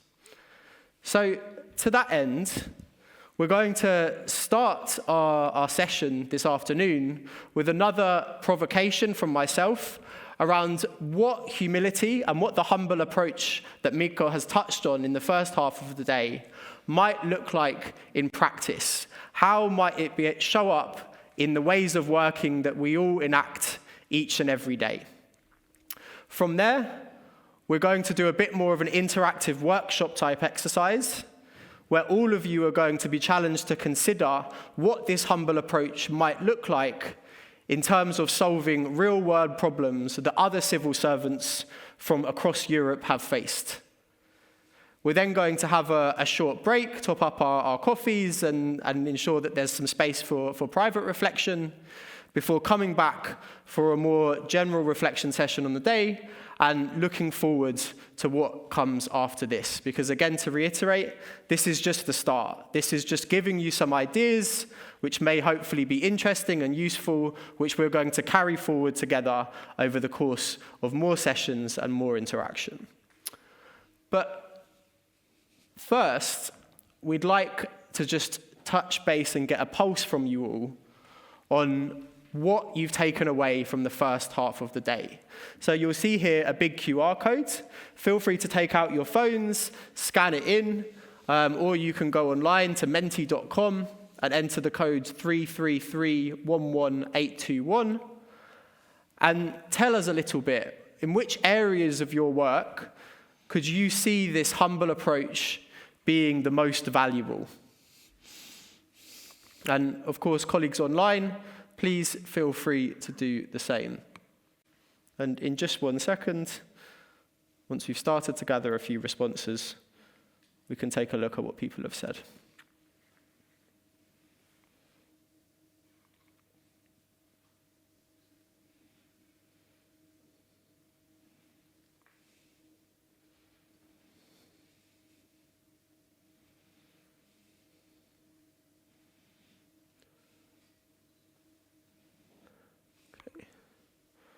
Can see people starting to write, so maybe we can switch to the screen and see what responses.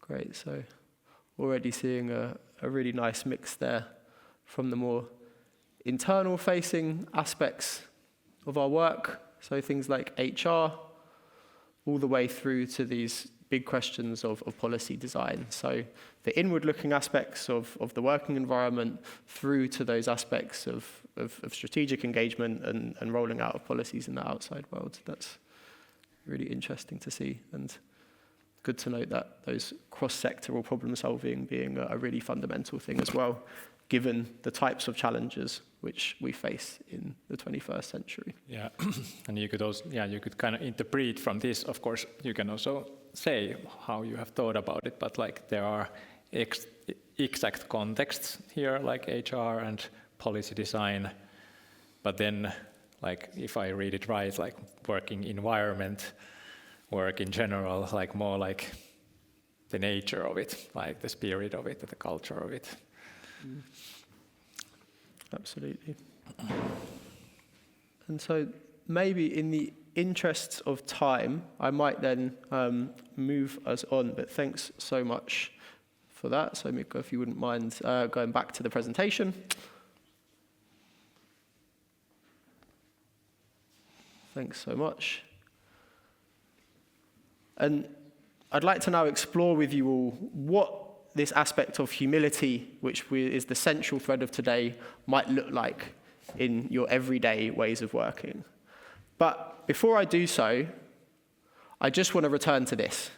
Now, I'm not going to go back into more detail. We've discussed the challenges that are facing you all as civil servants each and every day.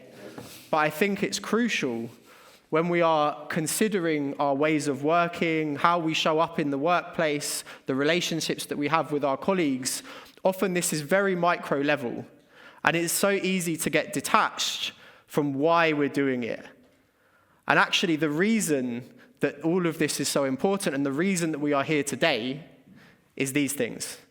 It is ensuring that Latvia can meet the very real challenges that it's facing in the 21st century, ensuring that you all can support the country in navigating these transformations effectively, even when that is a meeting that feels like it might be running on a little bit too long. Even when that is you writing a very boring email, it is all tied back to this.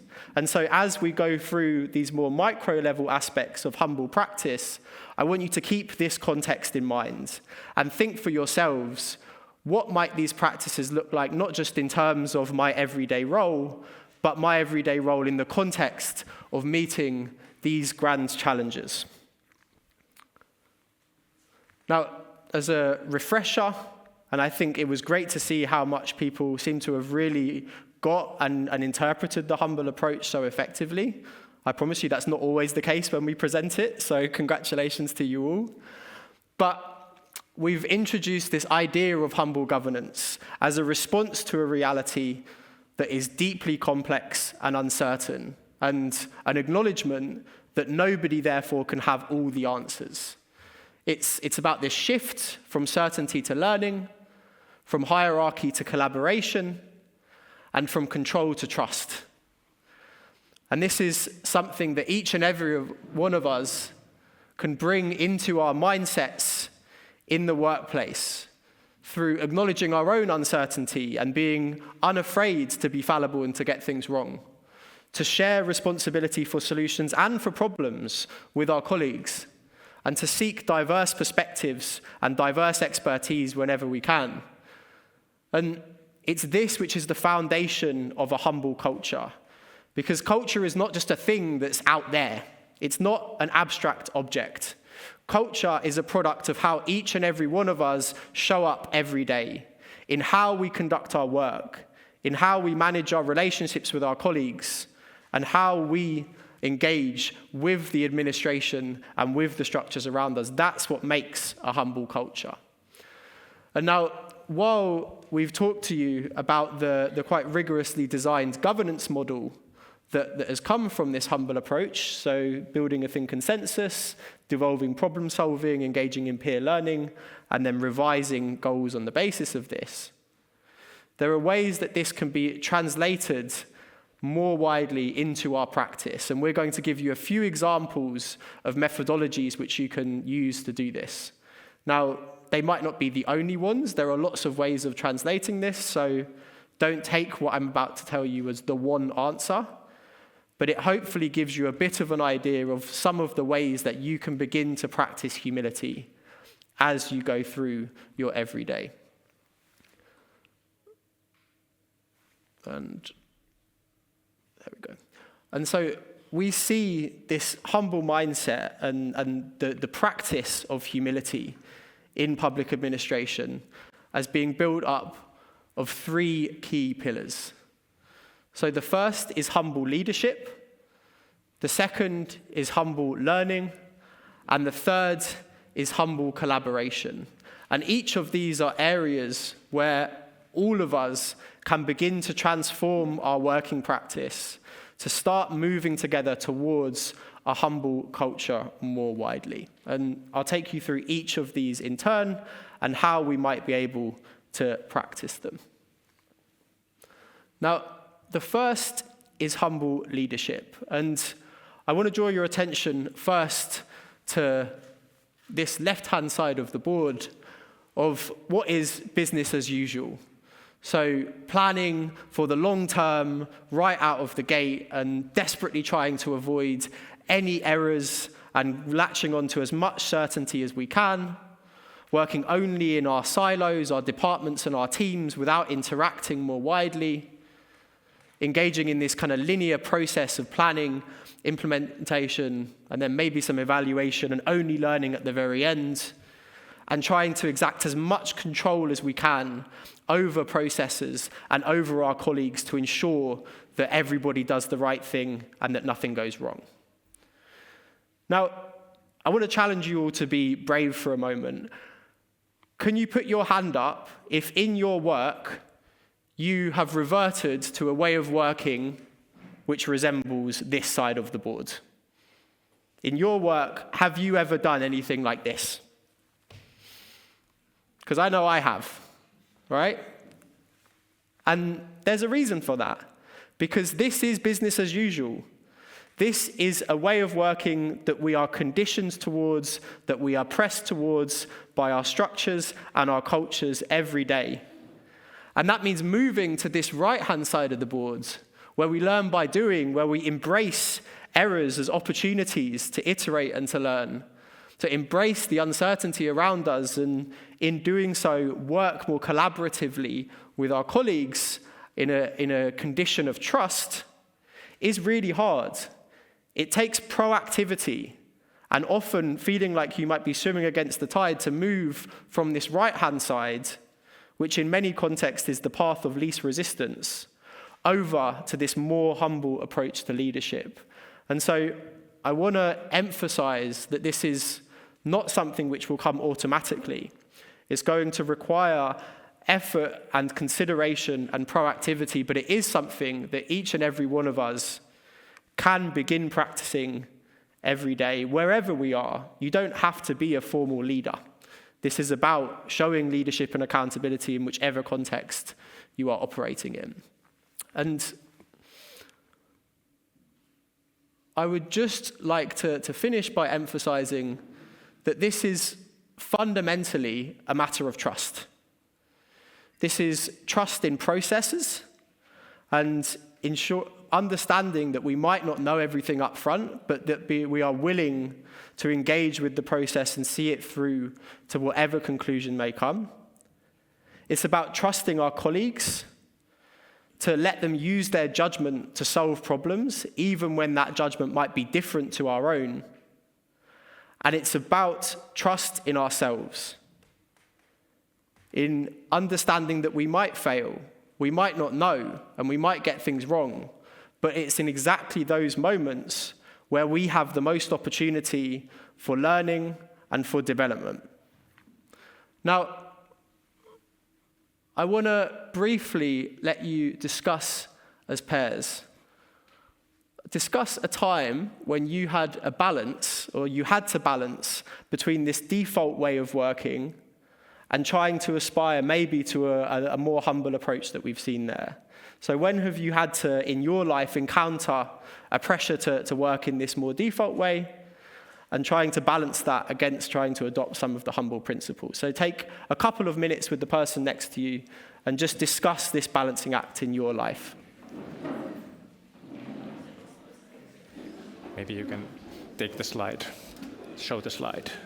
Yes. Yeah.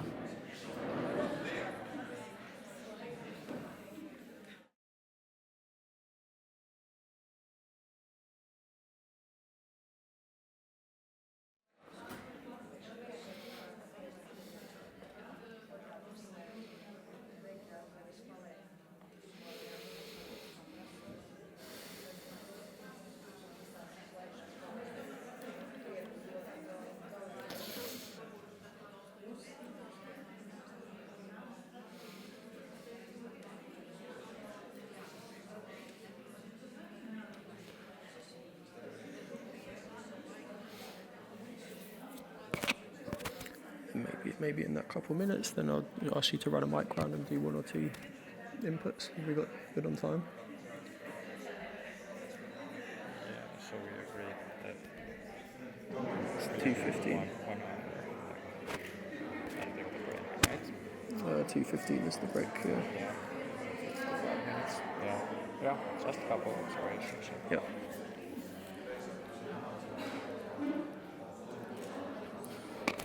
Cool. Well, given that, I might start bringing them back in. So.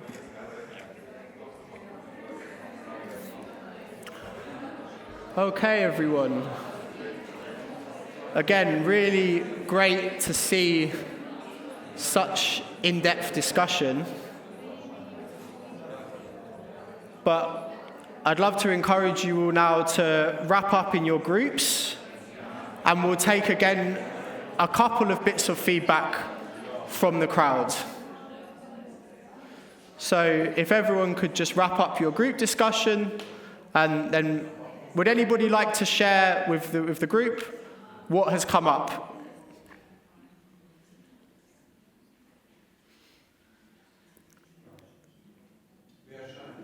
Yeah.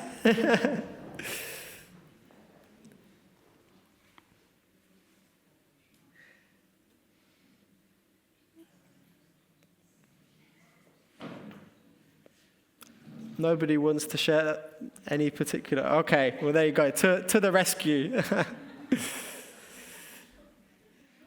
So actually, we had a really interesting discussion, and you were it was too short. So we could continue because that was very interesting. So me and my discussion partner, so we discussed that for example, I have experienced with two organizations, which one is like state administration, other one is scientific organization, which is actually perfectly written. So the green ones is about science. So this is that yes, oh yeah. But then we discussed, because my partner is having this experience in two organizations where you can actually build up, like there are several things which are okay, and also and then some of them are, it's just like mix. So, and to say that there is ideal in between, so I don't think so, because for example in some authorities it's very good to have very, not control, but very detailed planning and everything. So then also employees can follow some instructions and be sure that they will not make mistakes. And for leader, actually it gives some kind of freedom that he can trust to employees, that they will not make those mistakes. So it's there. I think that each of those subjects should be then detailed, like should be discussed detailed, like in an organization where it's okay and where it's where you already need some kind of flexibility. So because of course, like for state institutions, it's very also important to have this certainty towards also the society. Yeah. Yeah, absolutely. Thanks so much. I think that's a great point. And again, this is a theme that we keep coming back to in these discussions of balancing and understanding of when it is valuable to adopt this more flexible and iterative approach, and when actually it might make sense to stick to a more controlled and a more linear way of working. And both of those can be equally valid. It's just that quite often the issue is we think that this on the left-hand side is universal, and actually we forget that there are many contexts where working in this other way can be increasingly more productive. Now, is everybody else still feeling shy, or has that sparked inspiration in anyone?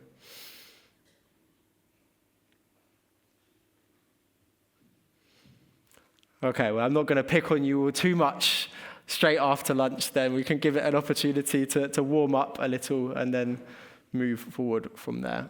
So I just want to reiterate this point of trust, which I spoke on already. The thing I want to get across here is this does not rely on you being in a position of formal leadership.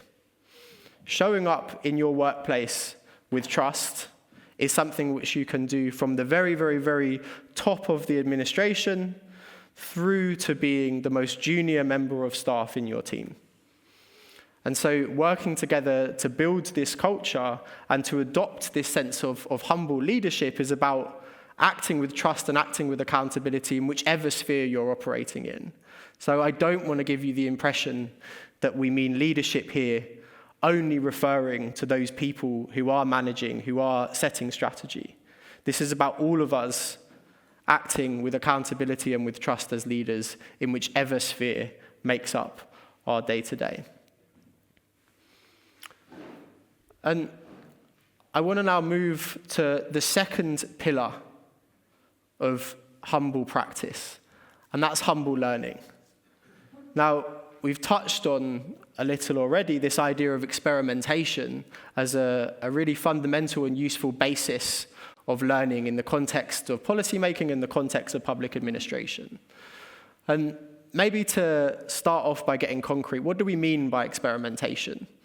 Now, there are many definitions. Some of them are focused on the action or the process, but to make it really simple, and I think the one that we like to use in a context like this, is simply those methods that we can use to research and then create innovative ideas for solving problems and then testing them out. It's really that simple. So coming up with inventive ways of solving problems and then testing them and seeing what happens and generating learning from that. Now, I want to maybe acknowledge that from our engagements and from the discussions that we've had, we're aware that experimentation is a word that some people feel a little bit suspicious of or feel a little bit resistant to in the Latvian context. That maybe it gives the impression that we don't have enough expertise, that we're not confident, that we're therefore not well equipped enough to be delivering for the nation and for the public. However, I can't emphasize enough how further that is from the reality. To use a metaphor, if you were offered a medication that wasn't tested, you probably wouldn't take it, right? To refer back again to the context of science. And so why is this any different in a public context? Common sense tells us that in order to figure out what works and what doesn't, we need to try things and see what happens. And this is very much at the core of the experimentation approach. It actually reduces risks in many ways because it allows us to take action in a small context and understand, therefore, what happens and maybe course correct if our information shows us that our previous assumptions were wrong. And it enables us to explore complex areas where we might not have a full set of knowledge and, again, understand what paths forward are promising and which ones we should move away from. So experimentation is really at the center of what we would advocate in terms of learning and navigating complex problems in a humble way. So what makes for an experiment? There are 4 key things that we should identify which enable us to say confidently that we are conducting a rigorous experiment in the context of public administration. Those are that our experiment is tied to the policy aims that we're trying to achieve. So it's got a very clear strategic link to the outcomes we're trying to bring about in society. It's limited in scope. We don't experiment on the entire country at once, for example. It produces results and data and insights which we then evaluate and internalize in that process of learning. And it's also bounded in time. So our experiments don't run on forever. And so, once again, we produced another helpful checklist which can enable you to consider whether you are conducting an experiment in the rigorous way that we've identified here, or whether perhaps you're doing something else. So it's important that we don't just adopt the label of experiment to cover something that maybe just didn't work so well, and just call it an experiment after the fact. Or come up with experiments that are so detached from reality that there's no way they can generate learnings which we can actually use in our day-to-day. Or on the other end of the spectrum, that are absolutely certain in the results they're going to produce. None of that is experimentation. And similarly, as we touched on, it shouldn't last forever, it shouldn't cover the entire country or an entire huge area. And crucially, they should be imbued with a spirit of it being acceptable for things to not go as planned. This is not about a fear of failure or a fear of your premises being proved wrong. So there's this intentionality and continuousness to the learning. There's a limitation in time and in scope. And there's generating data and insights which can challenge the things we thought we knew. And when we're proved wrong, that's a good thing. That enables us to move forward effectively. Now, the final pillar of humble practice that we want to leave you with today is around collaboration.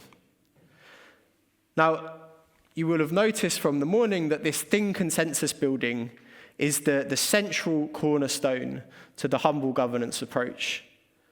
That in order for anything and everything else to work, we need to bring together a diverse set of stakeholders that all may have expertise and may have interests in the areas and the problems that we are trying to address, and align them around some shared direction of travel, some shared ambition, and some shared purpose.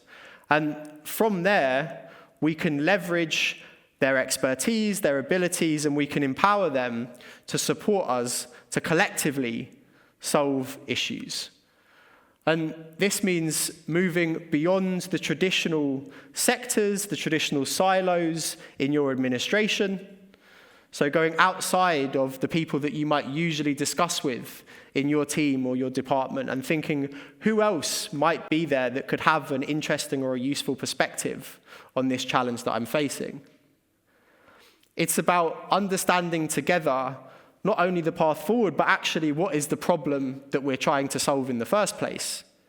Because more often than not, there are many different ways of understanding the root of the problem, and having those diverse inputs and diverse perspectives might be a route to realizing that you weren't even understanding the problem in its full sense to begin with. There's this space for good tension. There's a myth in organizations and in relationships of all kinds that conflict is a bad thing. It's not. Conflict is a very good thing if it is engaged with in good faith and if it is managed correctly.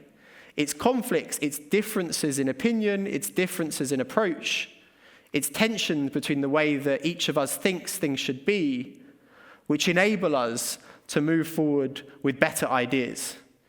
If we all thought exactly alike and we never disagreed with one another, then we would fall quite quickly into groupthink, and we would perhaps leave ourselves vulnerable to blind spots and to misassumptions. So this idea of good tension and challenge is really, really essential to this as a way of working. And finally, before I move to a structure which we as Demos Helsinki really like, the form of co-creation as a way of fostering this humble collaboration, I want to highlight why we think these methodologies are so important. They're about generating ownership, which goes above and beyond consultation. So creating spaces where all of us can feel accountability, can feel like we have leadership, and feel like we have ownership of what we are doing and the outcomes that it generates. And again, this solves the dual purpose of ensuring that we can leverage the diverse expertise and talents of the people around us, but also creating that shared sense of mission and that shared sense of purpose, which are essential to a sense of meaning in our work. So this is also about ensuring that each and every one of us feels like we have meaning and purpose and power. So how do we do that? Well, we at Demos, we work a lot with methods of co-creation. And co-creation is about bringing all of those stakeholders that are relevant, that are potentially interested in a particular problem or issue together to address this collectively. And in a way that is not simply seeking input or seeking comments or information, but actually working in deep, deep cooperation to set the frame of the problem that we are working on, and then together work out how we would move forward to combine our insights and combine our talents to do something about it. And once again, it's this idea that together we can move through uncertainty, and together we can navigate contexts where we don't know the outcomes up front, to generate learning and to generate results which any one of us individually wouldn't be able to generate on our own. Now, inclusion takes us, or co-creation takes us far further than more traditional methods of inclusion that we might use in public administration. It's, again, to reiterate, moving beyond this idea of collaboration as seeking input, but in a very managed and delineated way, to really working cohesively and collectively to move forward in addressing a problem. So it's this idea of generativeness and collectiveness as a way of working together, rather than limiting the inputs of other people to very specific contexts and pathways. And in doing so, I keep returning to this word of empowerment. This is about empowering one another to act with a full sense of agency and a full sense of our own capabilities, and ensuring, therefore, that what everybody is able to contribute is the maximum of all that they have to offer, all of the knowledge, all of the skills, all of the experiences, which we so often miss when we are just asking people a very narrow set of questions or for a very narrow contribution to a task. Co-creation methods and structures will allow people to step in and bring all of those to bear. And that's incredibly valuable in a context where we are working on problems that are so large, so complex, and so uncertain. Now, co-creation is one type of engagement. There are many others, but also not all forms of engagement are, in fact, co-creation. And maybe just to really reiterate the differences, speaking to the negative, co-creation is not just a matter of chucking a bunch of people in a room and hoping something good comes out of it. There needs to be structure, there needs to be particular processes and methodologies, and there are many of those that you can find. Feel free to have a Google and also speak to us later, and we can talk you through some of the more detailed practices that we use to steer co-creation effectively and rigorously. It's also not about only gathering ideas, opinions, or feedback in a very, very particular way about something that is already existing or already decided. That's consultation, and it's a far more limited form of engagement and of working with others. It's not about giving people a fixed set of options where they can choose and vote from, or asking people questions that are really bounded in a yes, no, or multiple choice fashion. Again, it's ensuring that people can step in and contribute at every stage of the process and in a far more open-ended way, in line with their own capabilities, their own knowledge, and their own experience. And it's not something where we already know what the end result is going to be, and we're just simply getting people to input in a more arbitrary way to lead to that. This is about collective exploration of the unknown so that we can move forward in novel and interesting ways. And again, to reiterate the point that's maybe been touched on over and over again, it's not to say that all of these things are necessarily bad.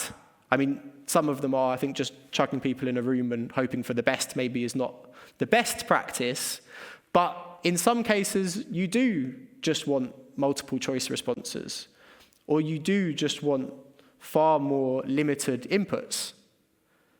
What we are saying here is that there are particular contexts where we are engaging with highly complex, highly uncertain problems, where this humble approach really starts to shine, where this form of collaboration in the form of co-creation is going to be particularly useful. So many of these things can still be part of your toolkit, but part of developing this humble mindset and this humble culture is identifying those contexts where we might need to step beyond them and step into something which is more exploratory, more collective, and perhaps more out of our comfort zone, depending on the ways that we are used to working. And so that's a bit of a whistle-stop tour of what we would see as 3 essential pillars to a humble approach that will allow each of us, I would hope, to leave here today with quite tangible pathways for how we can show up in the workplace, even tomorrow, that will manifest some of these principles. So it's about showing humble leadership, again, not only if you are in a position of authority, but wherever you can step in and take a sense of accountability, and doing that in a way that accepts your own fallibility and your ability to be wrong and trusts those colleagues around you.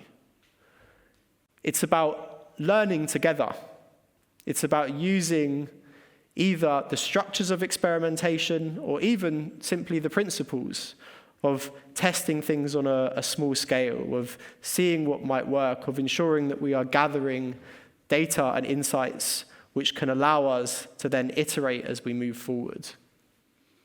And it's about doing all of this in a way that's collaborative, using these principles and these structures of co-creation and other methods to empower our colleagues, to empower ourselves to move beyond silos, beyond the rigidities of our regular teams, to harness a more diverse set of perspectives and skills than we perhaps would otherwise.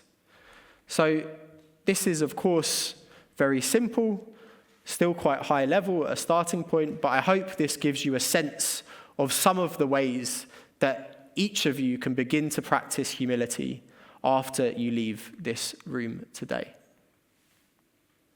Now, maybe at this juncture, I want to check if there are any initial thoughts, any questions, any comments.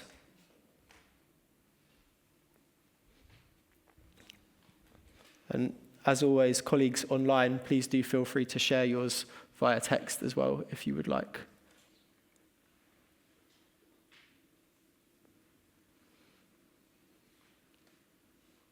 Well, it's hard to disagree with everything said, but about this place for co-creation, in my opinion, there must be some kind of structure there also, some kind of hierarchy, because space of co-creation without facilitation is just a chaos. We're not ancient Greeks, where there's considered when there's enough smart men in the room, then the truth comes out eventually itself. So, yeah, in my opinion, for this, in this humble approach to everything, there must be some key points of, well, classical structures.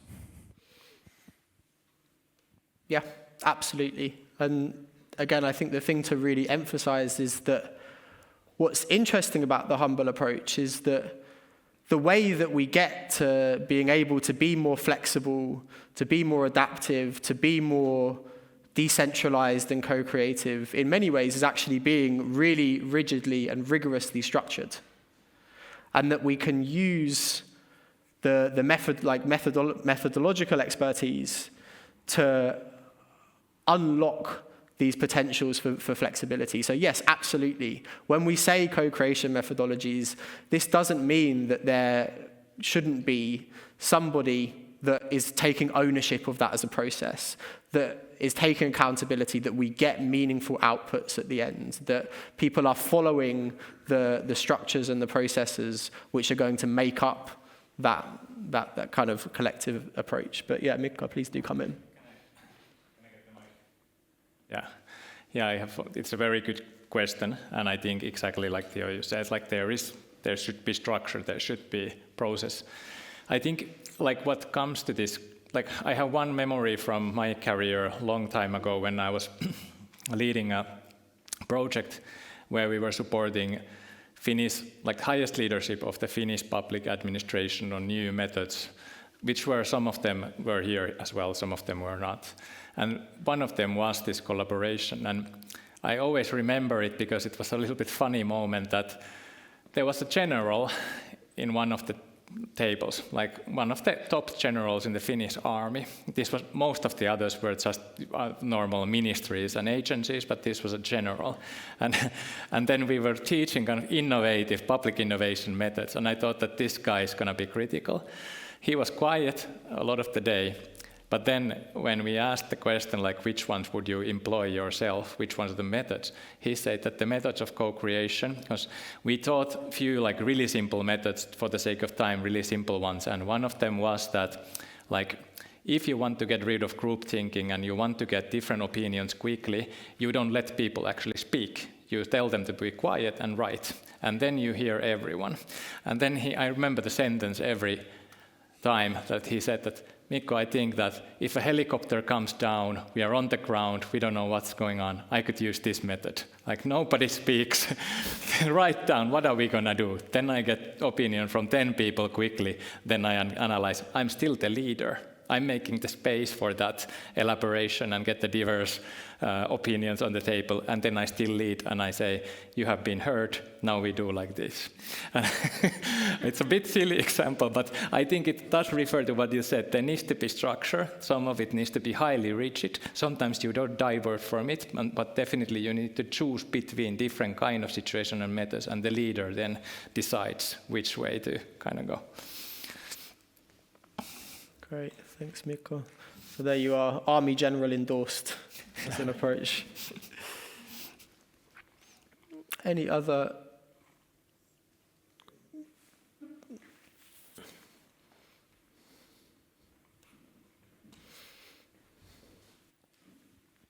Yeah, thank you for so good stories, and I would say that I have stories for each of your circles what you draw on your slides, but I especially would concentrate on experimentation.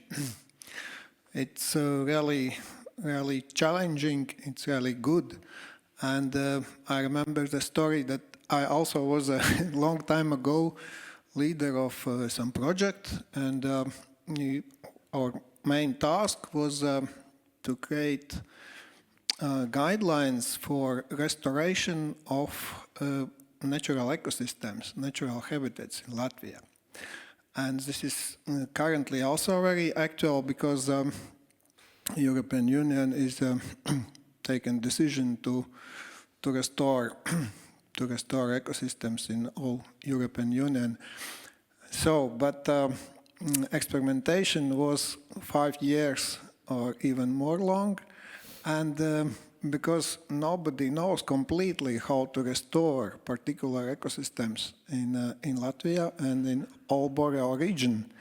But we did this experiment, and so we created the biggest encyclopedic handbooks for how to restore ecosystems in Latvia. And those were so successful that they were even translated in English and spread all over the Boreal region. And also in your country, in Metsähallitus, you have those handbooks from Latvia. So this means that experimentation are really the challenge, and it's really to get very good results, actually, and very important results, especially for institution, for all country, or even broader region. Thank you. That's great to hear, and really interesting that you've got your own example. And maybe just to follow up on that before we move on, I'd be very curious, how did you approach that process of experimentation? What was the process that you used to come up with those handbooks in the end?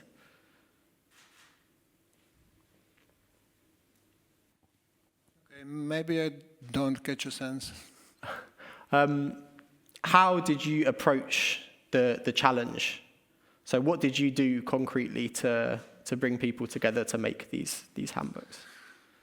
Oh, this was a project task, actually, to make handbooks. But at the beginning, we do not know how exactly they would look like and how exactly would be a method to restore each of habitats in Latvia. And so during the project, we did experiments with our expert team in various fields, on waters, on forests, on grasslands, and all others, to get exactly the best result out from previous knowledge, from experiments on nature, And of course, this would include a lot of experiments also in group management, in the personal management, and various kind of group works. Really interesting. Thanks so much. I've seen a question pop up on the screen here, so I'll just go to that. So, what about the risks that may arise if someone is lobbying for narrow interests? How do we present a generally good tool from being used for inappropriate purposes? I think that's an excellent question. So we are coming here today and talking about trust, about openness, and about collaboration, and acknowledging that that's all really nice in principle, but sometimes not everybody wants to approach that in good faith, and that in doing so there's maybe a risk that the person is touching on there that can be misused for quite narrow interests in whichever way we want to understand those. And I think there are two parts to this, and then Mikko would also love to hear your thoughts from your experience. The first is that in many ways, these methodologies can actually build resilience against capture by very, very narrow interests. Because we are decentralizing a little bit more, because we are calling in diverse perspectives and creating space for challenge, it means that anybody that is acting from a place of particularly narrow interest or not necessarily in good faith we're going to have far more opportunities to challenge that and to drill into that and to identify that, and maybe therefore to mean that doesn't capture the decision-making process overall. So actually, in many ways, this openness and this diversification and this decentralization can be a really good pathway to resilience against this capture. And I think the other is I would distinguish trust that is discerning and that trust that is in good judgment with blind confidence and blind open trust. When we say that we should trust our colleagues and trust processes, this doesn't mean that you just leave your judgment at the door, right? It's actually also about being able to discern where are the instances where I can be more open, where are the instances where I need to be more critical and interrogate some of the things which are being presented to me and some of the positions that are on the table. And so this trust being essentially coupled with judgment rather than denoting something where we are just kind of go along with everything that we hear or are told with open arms. But Mikko, from your experience putting this into practice, I don't know how you would address these risks.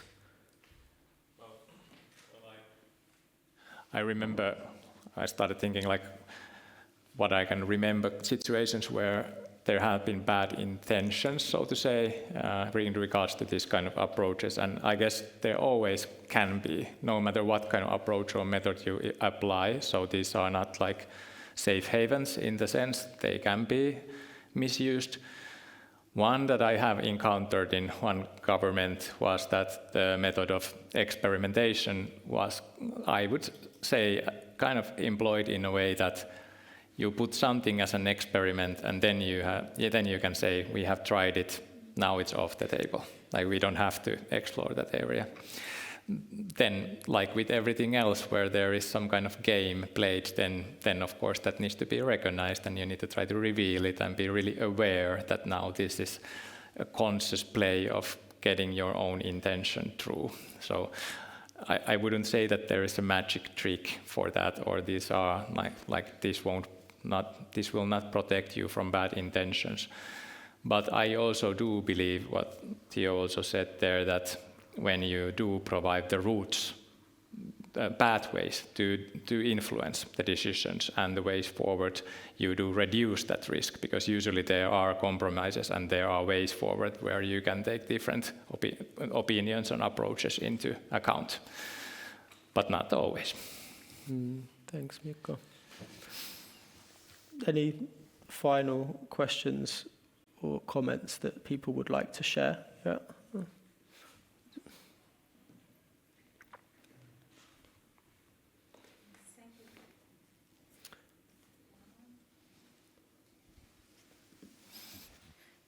Thank you for your presentation.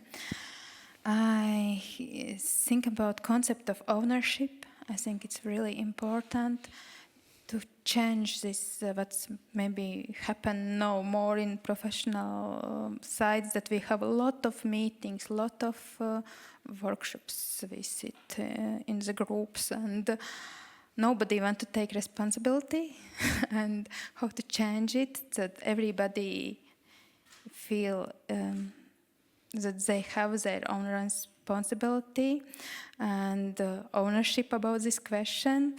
And because it's really easy to consultating and say some opinion, but after it I will go home and forget about it, yes. And also I think about this peer learning. It's really important concept. Also, I am supervisor. I know this peer supervising process influence. And yes, it's something that we can, what we need in Latvia, professional teach, maybe, this peer learning, that we can free speak about mistakes. We can learn from mistakes, yes. We can say what we think about some topics. Yes, and the biggest question for me is this concept of trust. Yes, it's maybe a philosophical concept also. I don't know, in Latvia, yes, of course, our history, our experience under 50 years of Russian occupation, how we feel when we work together with others or just talk. Can we trust, and what we are waiting in this sense of trust? Thank you. Yeah, absolutely. And I think that all three of your points really speak to me of the balance and the necessary combination of how we show up as individuals and how we contribute to a culture, and then how we also need the structures around us to enable that. And maybe to zone in on your trust question, to get more specific. I think absolutely there are, I can totally understand why there might be reasons that trust doesn't necessarily come so easily in all contexts. And that's something where the quite action-orientated approach of humble governance, of this kind of humble collaboration really comes into its own, because what it does is enables us to say, I'm going to trust you to do this thing in a very limited context, where the consequences are quite low. But then all of us have an opportunity to prove ourselves. And then the more that people prove themselves to be worthy of trust, the more they can be trusted. And then we have this potential for a really nice self-reinforcing cycle, where if we can just take that first step to offer a little bit of trust in a low-stakes setting, then people can prove us right, can step in, again, to that ownership that they might therefore feel. And in doing so, we can build this trust at a higher and higher level than we started with. But yeah, I think all of your points there are really useful to observe, so thank you. Now, I know that afternoon, after lunch, the energy levels are a little bit more difficult. So perhaps this is a nice juncture to all have a top-up of our coffee and a little bit of a break, and then we can come back together for a more interactive session after that. But I would encourage you over the course of the coffee break, please do exchange with your peers and your colleagues, particularly those you might not have spoken to. And I'd love to hear after the break what's really jumped out from your conversations about these humble practices and how you might be taking them forward. But let's all kind of take 10 minutes for a break and then come back after that.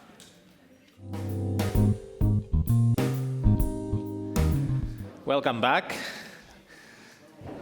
So we have the final ending stretch ahead of us, the final hour. And now we want to recap a little bit what's been going on today. So we started from the very, very big picture, like what's happening in the world today and maybe tomorrow as well. And then we started talking about humility on a quite conceptual level. What is it actually? What are different interpretations of humility and being humble?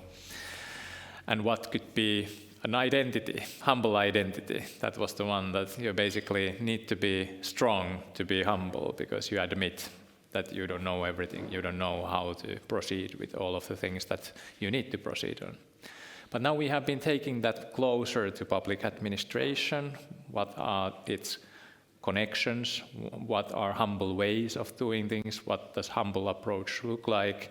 We showed you some examples how different governments, local and national ones, have been applying it successfully already elsewhere. And the last part, what Theo was showing you and talking to you about, was practices, so methods. Of course, everything in the end then comes down to how actually things are being done. And of course, the methods that we show to you are a limited group of methods. There are a lot of other ways of being humble as well as than the things that we showed. But in the end, this is quite a good setup. Like, there's collaboration methods, there's learning methods, there's leadership approaches that we've been going through with you. So now, as we promised in the beginning, we will go even more practical with one more step, and we want you to simulate it a little bit. Like, how would this feel if you start applying them to your work, to a very practical situation? And we have prepared some scenarios for you to play with. So this will be a little bit different kind of exercise that we go through still in the end. We will close in 1 hour, so one more energetic hour of working together and learning. So let's find the energy from somewhere. How do we do it, Theo? Thanks, Mikko. So, as mentioned, we want now to get you into a bit of that humble problem-solving mindset. So this is going to be a space. We're going to offer you 4 scenarios of challenges faced by public administrations elsewhere in Europe, and encourage you to think, if you were in that situation, in their shoes, how could you take a humble approach to solving the challenge that is laid out in the scenario? And in this way, we want to get you into practically thinking what it might look like to adopt these humble practices and these humble methods that we've talked to you about, and also just feel a little bit through your imagination what it might be like to work in this way. And as an added incentive, maybe, to keep the energy high, this one, we're going to run it as a little bit of a challenge for all of you. So we'll work as groups, but then we would love, after the activity, for every group to be prepared to report back to us on the challenge that you've selected and how you've approached it and what came out of the exercise. So everybody is going to be reporting back a little bit of something from your work. Could the sentence be, or the question ask be that, how did it feel to be humble? Okay. Nice. Yeah. That's a very good summary. One answer to that from the group. So after the exercise, we would like to hear from every table, how did it feel to be humble? So, as mentioned, we're already in groups. That's very nice. That helps a lot. For those colleagues online, feel free to just think this through for yourself individually and then share your reflections via the chat. So once you've picked a scenario, and we will show you the scenarios in just a second, have a think first how you would approach this in the traditional management style that you're used to in your everyday in the public administration. And then shift your thinking to what would this humble approach look like in contrast, and therefore where might we concretely go with a humble approach to addressing the challenge. So again, using these frameworks and these pillars of leadership, collaboration and learning. So here are 4 challenges from elsewhere in Europe where you can step into scenarios faced in reality by other public servants. So the first is the age extension in Finland's education system. So Finland was facing a challenge around lower upper secondary education completion and high levels of youth unemployment.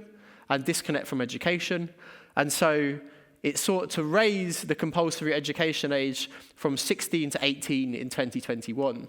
So all young people then had to stay in some form of education in order to address this gap. But of course, this meant transformation of employment and education support and all of the systems that went in to supporting young people through those next 2 years. On the topic of security, we have chosen the scenario of Estonia's Cyber Defence League. So, as I'm sure you are all familiar, we now live in a world of hybrid threats, and Estonia in particular faced increasing threats and increasing attacks on its critical digital infrastructure and government ecosystems, but with limited in-house capacity to defend against these. So its response was the creation of the Cyber Defence League, which was a volunteer unit of IT professionals who supported national cybersecurity alongside their regular jobs. So here the public administration brought together a diverse set of amateur professionals, and the challenge was how to keep them mobilized in defense of Estonia's cybersecurity. Our third scenario on the theme of digitalization was Denmark's MitID identification system. So here, in the case of Denmark, prior to this digital ID, digital services were quite fragmented. So you needed different credentials to access different services. There were security risks and also barriers as a result of that fragmentation to accessing services. And so Denmark's response was to replace their old system with a new mandatory universal digital ID used for all aspects of digital service provision, from banking and healthcare through to taxes and wider government service access. And finally, on the theme of demography and demographic challenges, we've picked Lithuania's Global Lithuanians program. So Lithuania was facing a severe population decline due to emigration, low birth rates, and aging, with all of the threats to economic prosperity and stability that have come with that. And in response, it therefore launched a diaspora strategy, including a number of policy measures such as tax incentives and special visas and simplified citizenship to entice members of the Lithuanian diaspora back home to partly address this demographic challenge. So we would encourage you all in your groups to pick one of these scenarios, put yourself in the shoes of these foreign civil servants trying to roll out these programs to address these challenges. Once you've picked a scenario, and we will put them back on the screen in just a second, we want you to think through how would you take a humble approach to implementing these responses to the challenges that these countries have faced. So if you were a Finnish civil servant working on raising the education age, what would it mean for you to take a humble approach to doing that? Who would you involve and how would you involve them? What assumptions might you have and how would you test them? And how would you make decisions and how would you communicate with one another and how might this feel different? And so once you've had this discussion, again, we'd like to hear from each and every group in the context of the scenario that you picked. How did it feel to be humble? Maybe we can leave the scenarios here, but before we go in, are there any questions?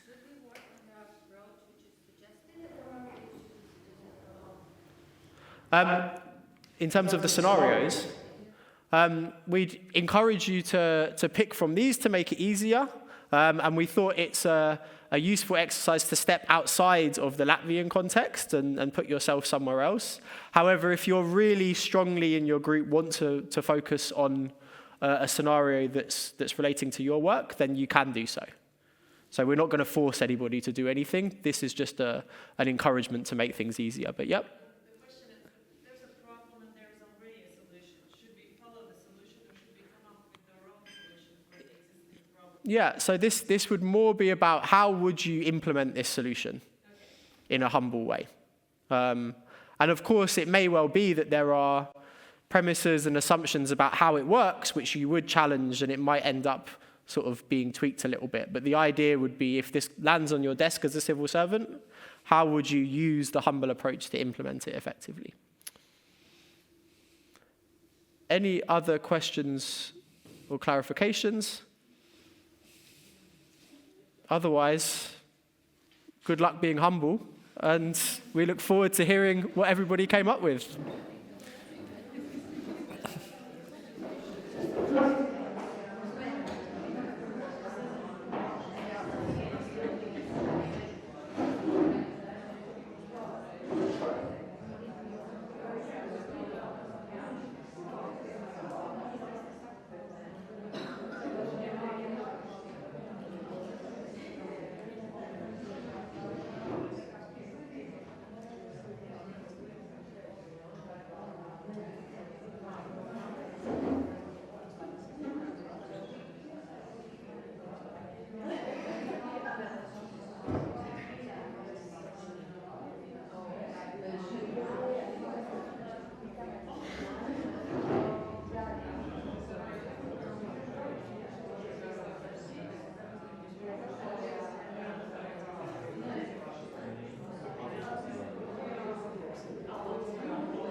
Okay, everyone, so I just want to give you maybe your 1 minute warning. So we're going to be coming back together in around 1 minute, so make sure you've prepared your thoughts and have got somebody that's happy and willing to share on which challenge you picked and how did it feel to be humble and why.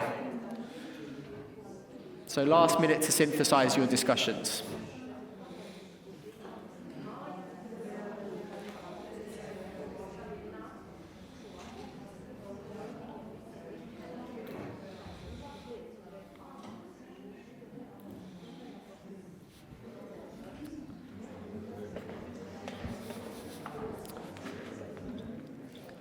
And then as I think Mikko is going to be taking a couple of notes. So.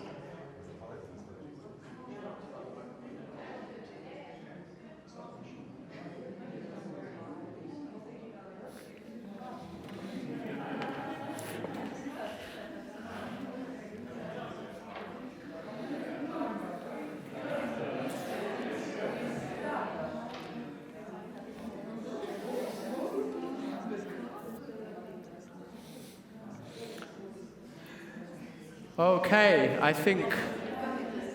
hope we are just about ready to come back together. So if everybody could finish up that final thought, finish writing that final sentence, and then get ready to present and to listen to what your colleagues have come up with as well. Now, I'm glad to see that discussions have been going so positively. That's a good sign, I hope. Okay, everyone. Now, everybody is going to have to present one way or another. But maybe before I start picking on people, would anybody like to dive on the grenades and volunteer to be the first group? Yes, gladly. Oh, there we go, straight in, excellent. right then, we decided to explore the education case about Finland's education and age extension, and we decided to start with this think consensus, and think consensus should be based on data. The first question here that arose in our group was the maturity of decision. So we must confess that decision is not ready to take. Well, it's not. Result is not guaranteed. We try. We may be right. Maybe we are wrong. So we need this space for tuning this solution. And for this solution, we should explore the problem not just two-dimension, that there's a lack of demand for education and there's a lots of offer for education which they basically not meet. There should be the third column. So it would look like this, like demand, offer, demand. The first demand is are those who are future will be in employment. This middle part is the offer, which are education institutions. And the third demand is actual social economical environment. Well, what workplaces does this place offer? So we, to keep things simple, decided to discuss on some abstract country which has, for example, 3 sawmills. If there are 3 sawmills, then what's the point of having young population with this upper secondary education? So basically, there's no much point. And here we jump back to the middle section. And here we need to develop infrastructure that allows to meet the real demand with the real life-based offer, like professional education institutions, like, I don't know how it's in English, institutions,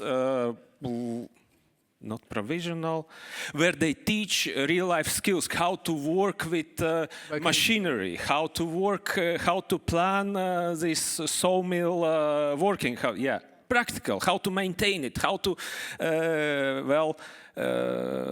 achieve some automatization here. And here, when it will naturally, the offer will meet the demand, not just by numbers, but by its core idea. And of course, here discussion should be not only with the labor union, but also with, work providers, even on regional level, with other countries with a similar economic system, which maybe have lots of institutions which provide education in relevant field, but lacks workforce, or vice versa. Wrapping up, as we think, being humble here is allow ourselves to be curious, not to jump to straight conclusions with a ready solution, but to give ourselves time, take some trust credit, leave us some place for probable mistakes, and keep the goal in front of us and fine-tune on road there. So. Yeah, absolutely. I think that's it. Let's give a round of applause for this group.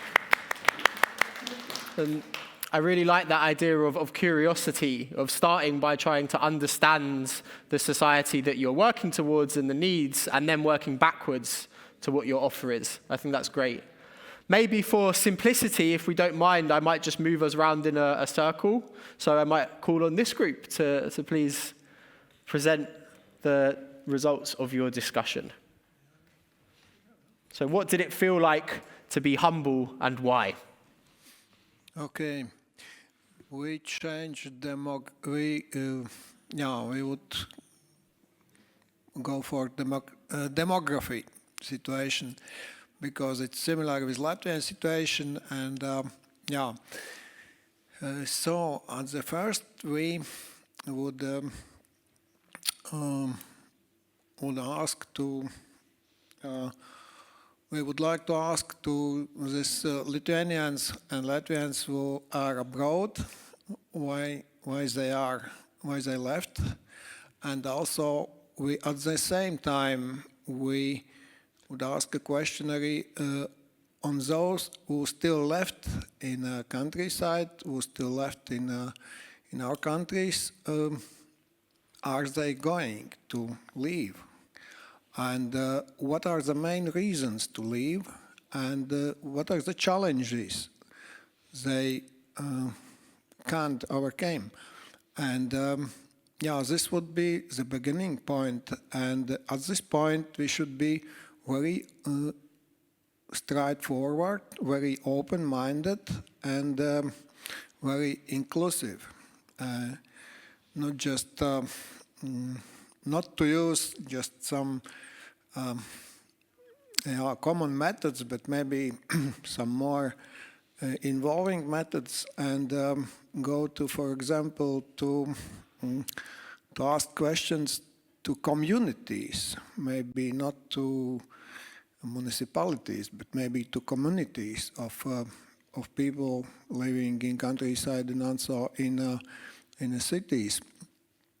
The next step would be to go with this information circle to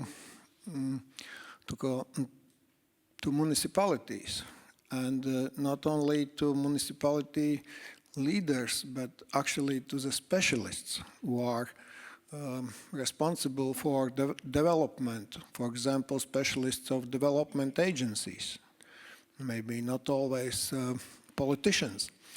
And and so we challenge those specialists how they meanings are, how are their meanings about where are main reasons why people don't go back and don't return, and what should be most important steps to return in Lithuania and also in Latvia. And as we also know that the most things would be what we ask for. It would be how you imagine attractivity of the place, how you imagine the place, how it could look like to think about return, in your home country. And also we would like to ask in which region you would like to return, in your home region or in capital city or in some maybe urbanization of regional cities and towns. As we know very well that regional towns and the urbanization of regional towns are in very good living conditions now. And what you would like to see more? What would be the attraction components? What we should rise up? And afterwards, we would like to speak with development agencies which are responsible for planning and for creating of strategies, creating of development strategies of municipalities, regions, municipalities and cities, to include those attractivity points, to those crucial attractivity points in development strategies. And afterwards, when they develop this in strategies and make development programs concerning those thoughts, what we've got from the citizens abroad, and then those points, what are most important of those, should be included included in national development program for next planning period of country. And so it would be binded with financial means, and in this way, I think, very logical way to work. And of course, in all these steps, this humble governance should be included and used, and and so we see this way. Maybe you can add some more words. And for experiment, we will take this Finland education model and put in the Lithuania. Maybe problem is in education. Okay, nice. There we go. Merging. It's very good. Okay, let's give a round of applause for that group. And again, really like that there's this theme of curiosity which seems to be in both, and this devolution also to municipal stakeholders and bringing other people in with their ideas on how to solve these problems. I think that's really nice. So over to this group. Hi. So we decided to go with education also. And there's already a lot of good points were mentioned. So what we can add is that our humble way would be that we before also analyze, check how it's gonna happen. Overall, we can predict 10 kind of variations after putting these restrictions. But if we would implement this in Latvia, we should before go have a pilot, for example, some classes in one city, for example, 5 to 7 classes, just to check how it could end up. So yeah, overall we feel uplifting and a bit curious also, so that there could be change if this could compulsory education would be also applied in Latvia. But for example, there could be also some minuses. For example, people with bad family economy, for them to not go to work at 16. They would have to wait for 2 more years to go work, 3 years to go work. For them, it would be so bad. So yeah, that was what we were thinking. Thank you. Thank you. Yeah, nice. So the use of piloting to test maybe how the outcomes might be. That's a really good idea. Okay, we decided the same problem about re-immigration, which is very important for Latvia too. And we understood that we need to compare how it would be in traditional way and how it will be in humble approach. If we would like to design this re-immigration program for Lithuania or for Latvia, in traditional way, we would make a working group, of course, with financial bonuses to allow participate with a big happiness to everyone. Then we would present a plan to the Cabinet of Ministers, it would be approved, then implementation, then regular accountability to the Cabinet and to the society, and no changes. So, in a humble approach, we would like to behave in a different way. First of all, we understand that that is a problem, and we try to find the way how to solve it in a best way. First, it will be consultation stage, consultations with young families in Latvia or Lithuania, then with the diaspora, then with NGOs, because these are, in our opinion, the main entities which could give us a better advice how to do and how to make this program. Then we would reach consensus on the ways how to do it. Then we start a pilot project to like an experiment. Does it work or not? What needs to be improved or what needs to be cancelled or innovated in a new way. Then after a pilot project, of course, reconsideration and feedback from this previous program and evaluation, what we could put in a new program, or do we need to extend the program, or do we need to change something? Of course, we hope that it will give us good result. And the next question was, how do we feel to implement this in a humble way? We feel in both ways. Positive, that we could hear people's opinion and to make decisions on that. We were a little bit, if we would implement this program, we would be a little bit afraid of the results. Will the results be as positive as we decided? Will they be as positive as we promised to the people when we implement this program?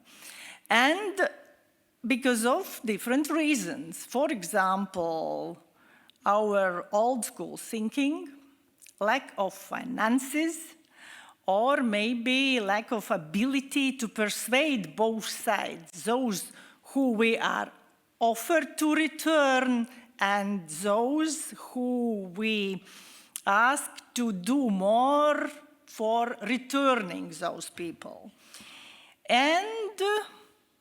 And of course, at the end, we envy our Lithuanian colleagues because this program works very good. And as they say themselves, then this year, they have more returnees than young children, than babies were born in Lithuania. It's a really good result. We wish to have the same someday. Thanks so much. Thanks. I think that was a really great contrast between the two approaches. And I also really want to recognize and say thank you for your honesty, that there would still be that worry and that anxiety there in trying something new and how you would communicate it. Absolutely, totally understand that. So thanks for sharing so honestly. Hi. So we at first discussed all around this problem, and we also chose the demography problem because it was perhaps closest to the heart. Yeah, but we tried to stick to the questions and figure out the humble approach, and we also came to a very similar conclusion that we would try to involve a lot more sides to get their opinion. And what was perhaps, I didn't hear, perhaps someone mentioned this as well, but that we would ask those who returned, why did they do this, to get like the insight.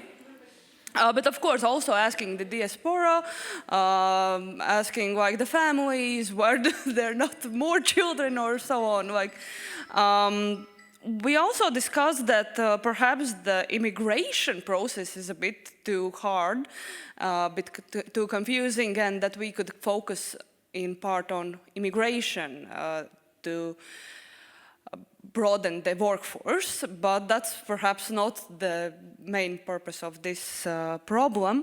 And so what we discussed next was,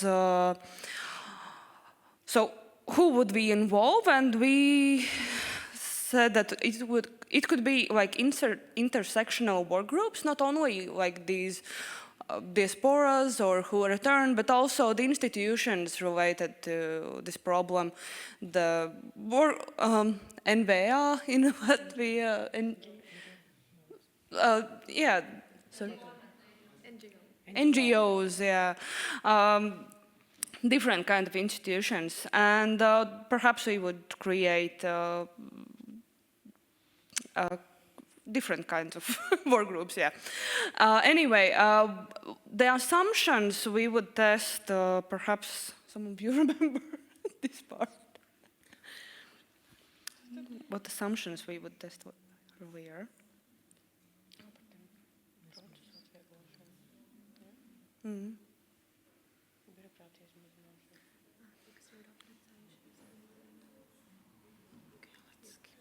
Okay, we will skip this question. The decision-making field would different because it would probably take longer. It would be more democratic, less authoritarian, and we would just involve more opinions. So that is how it would be different. And communication and leadership behaviors would shift in the same way, that it would be more collaborative, a bit longer process, of course, as it's always with discussions and more groups involved. And perhaps what we didn't discuss was the experiments that would take place, definitely. That's needed with this humble approach that we test the theory of whether this solution works with smaller groups, perhaps with smaller countries. For example, if you're returning from this country, you'll get these benefits or something like that. Okay, that's, I think, it from our group. Does anyone want to? Okay, that's it. Great. Thanks, and I really like that idea of using working groups, intersectional working groups, to formalize and institutionalize some of that co-creation across silos. I think that's a really nice idea. Final group then, last by no means least. I'll be really short. We chose digitalization. Actually, it was partially also to honor our hosts, Digital Academy, and everything they're doing for us, but not only. So how it felt to be humble. I asked the group, and they answered in one voice, good, very good. Therefore, we were laughing. Fun, yeah, as well. However, talking about the problem, imagine all the institutions there that need to agree on the same approach, on a single source of truth. So that might be quite challenging. So we decided to shift from the usual process, which is decision, solution, go, and no changes, as the other group already mentioned. More into piloting and experimenting. We don't need to know everything from the start, from the scratch. We can pilot, we can experiment, and the answers will come. So learning by doing. And what is kind of the most important thing that we wanted to stress is just to trust the process, trust the institutions we're giving a voice, and not to double check them afterwards when we have made some decisions.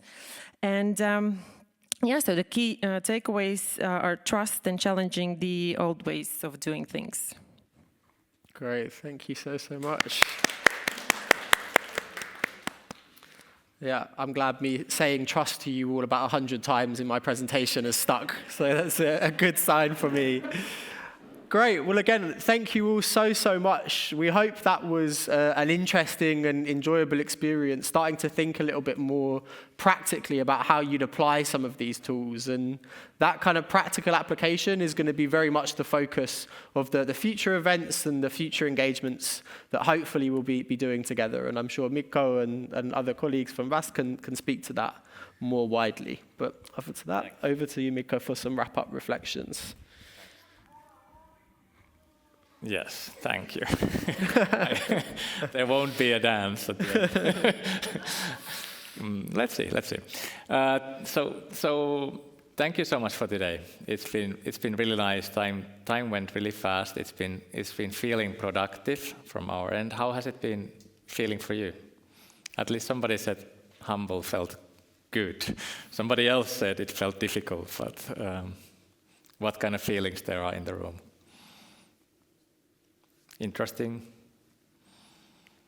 good, hard, difficult, probably all true.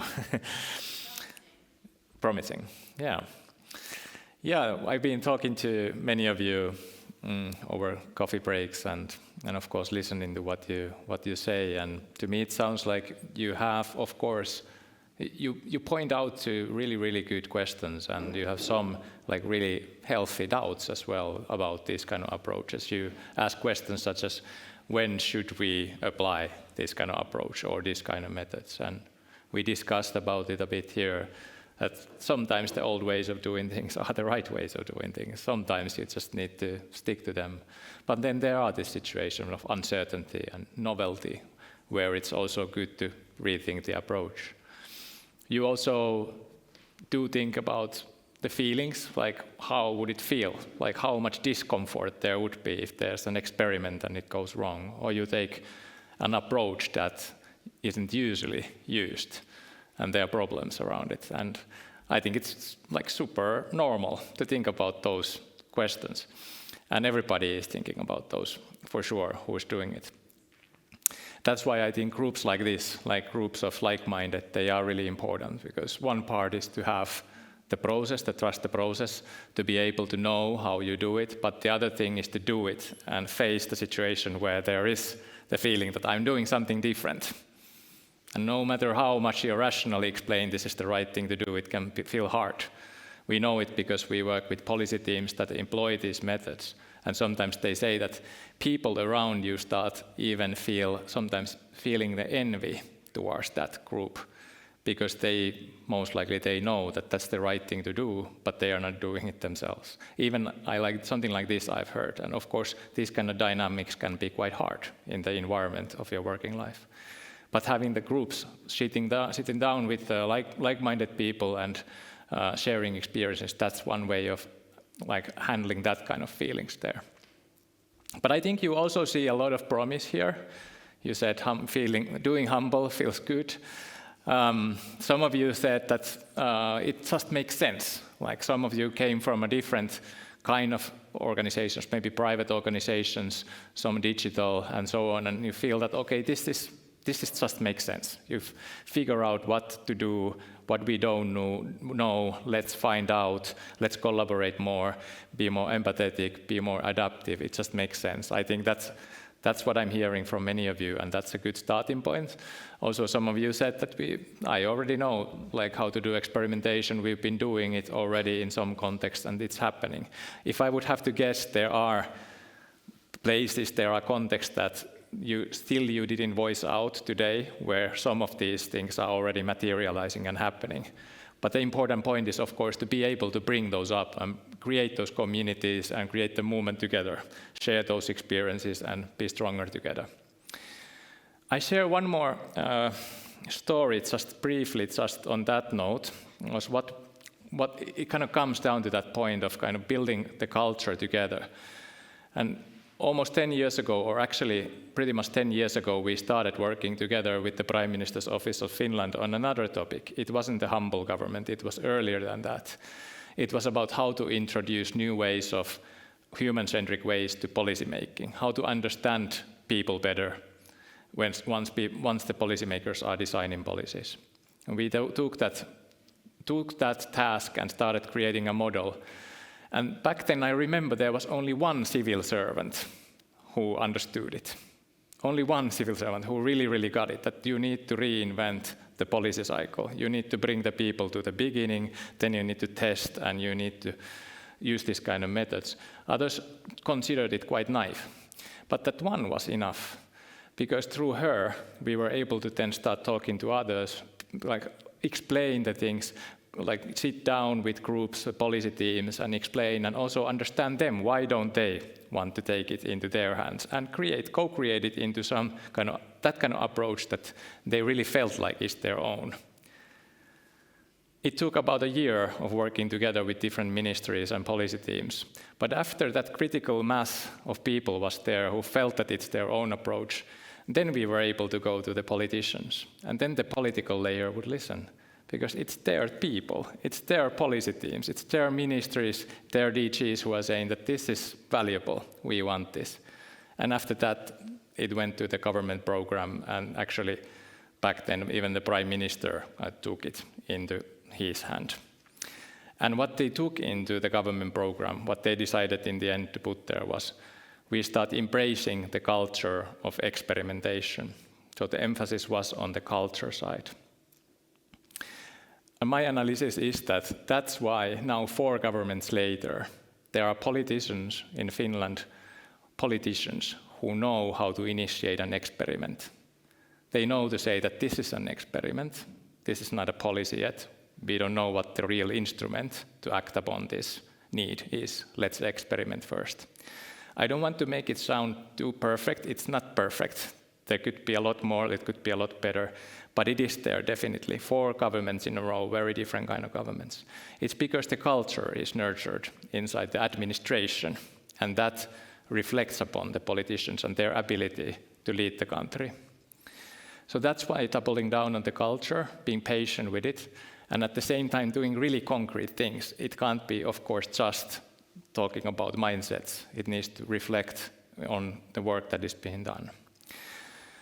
So importance of culture and importance of connecting the real things that are happening. And we know that a lot of things are happening in the Latvian context. So it's good to continue from here. We want to thank from the Demos Helsinki side now. It's been really nice. It's been joyful. We hope you have enjoyed as well. And on the practical continuations and also your comments on the day, I want to give it to colleagues at the Digital Academy. Thank you.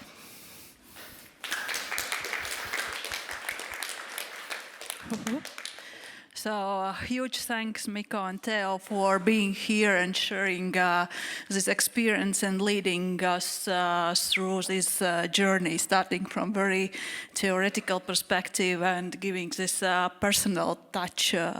So you are welcome back in Latvia, and you know that you will come in January. So have a safe trip home and see you next year in Latvia.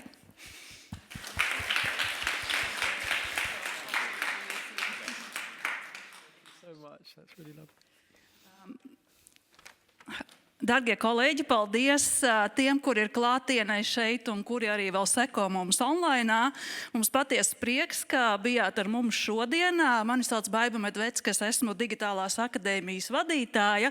Un tas, ko mēs darām digitālajā akadēmijā, nodrošinām virkni mācību. Bet mēs esam gan drosmīgi un mēs uzdrošināmies arī mainīt mācīšanās kultūru. Un līdz ar to mēs sapratām, ka ir jāiet tālāk par varbūt tādām klasiskām mācībām, un šis ir viens no pasākumiem, lai domātu plašākā kontekstā par to, kas ir mūsu kultūra, kas ir mūsu vērtības, kur ir tā atbilde uz uzticēšanos, drosmi, eksperimentēšanu, un mēs esam pilnīgi noteikti pārliecināti, ka šeit auditorijā ir vairāk nekā viens cilvēks, kurš šo saprata un varēs nest tālāk uz savām iestādēm un mainīt sākumā mazas lietas, vēlāk noteikti daudz lielākas. Bet par to, kas sekos turpmāk, es dodu vārdu Zanei, jo Zane ir šīs programmas iniciatore un virzītāja. Lūdzu, Zane. Jā, liels paldies, ka jūs ieradāties, un es arī ticu, ka ir pilnīgi noteikti vairāk nekā viens cilvēks, kurš saprata, un pilnīgi noteikti vairāk nekā 5, kur ir iedvesmoti, jo es esmu ļoti iedvesmota. Es patiesībā par eksperimentēšanas tēmu rakstīju savu maģistra darbu, tāpēc es ticu, ka te ir ārkārtīgi liels potenciāls, un es ceru, ka mums izdosies arī kaut ko sasniegt kopīgi.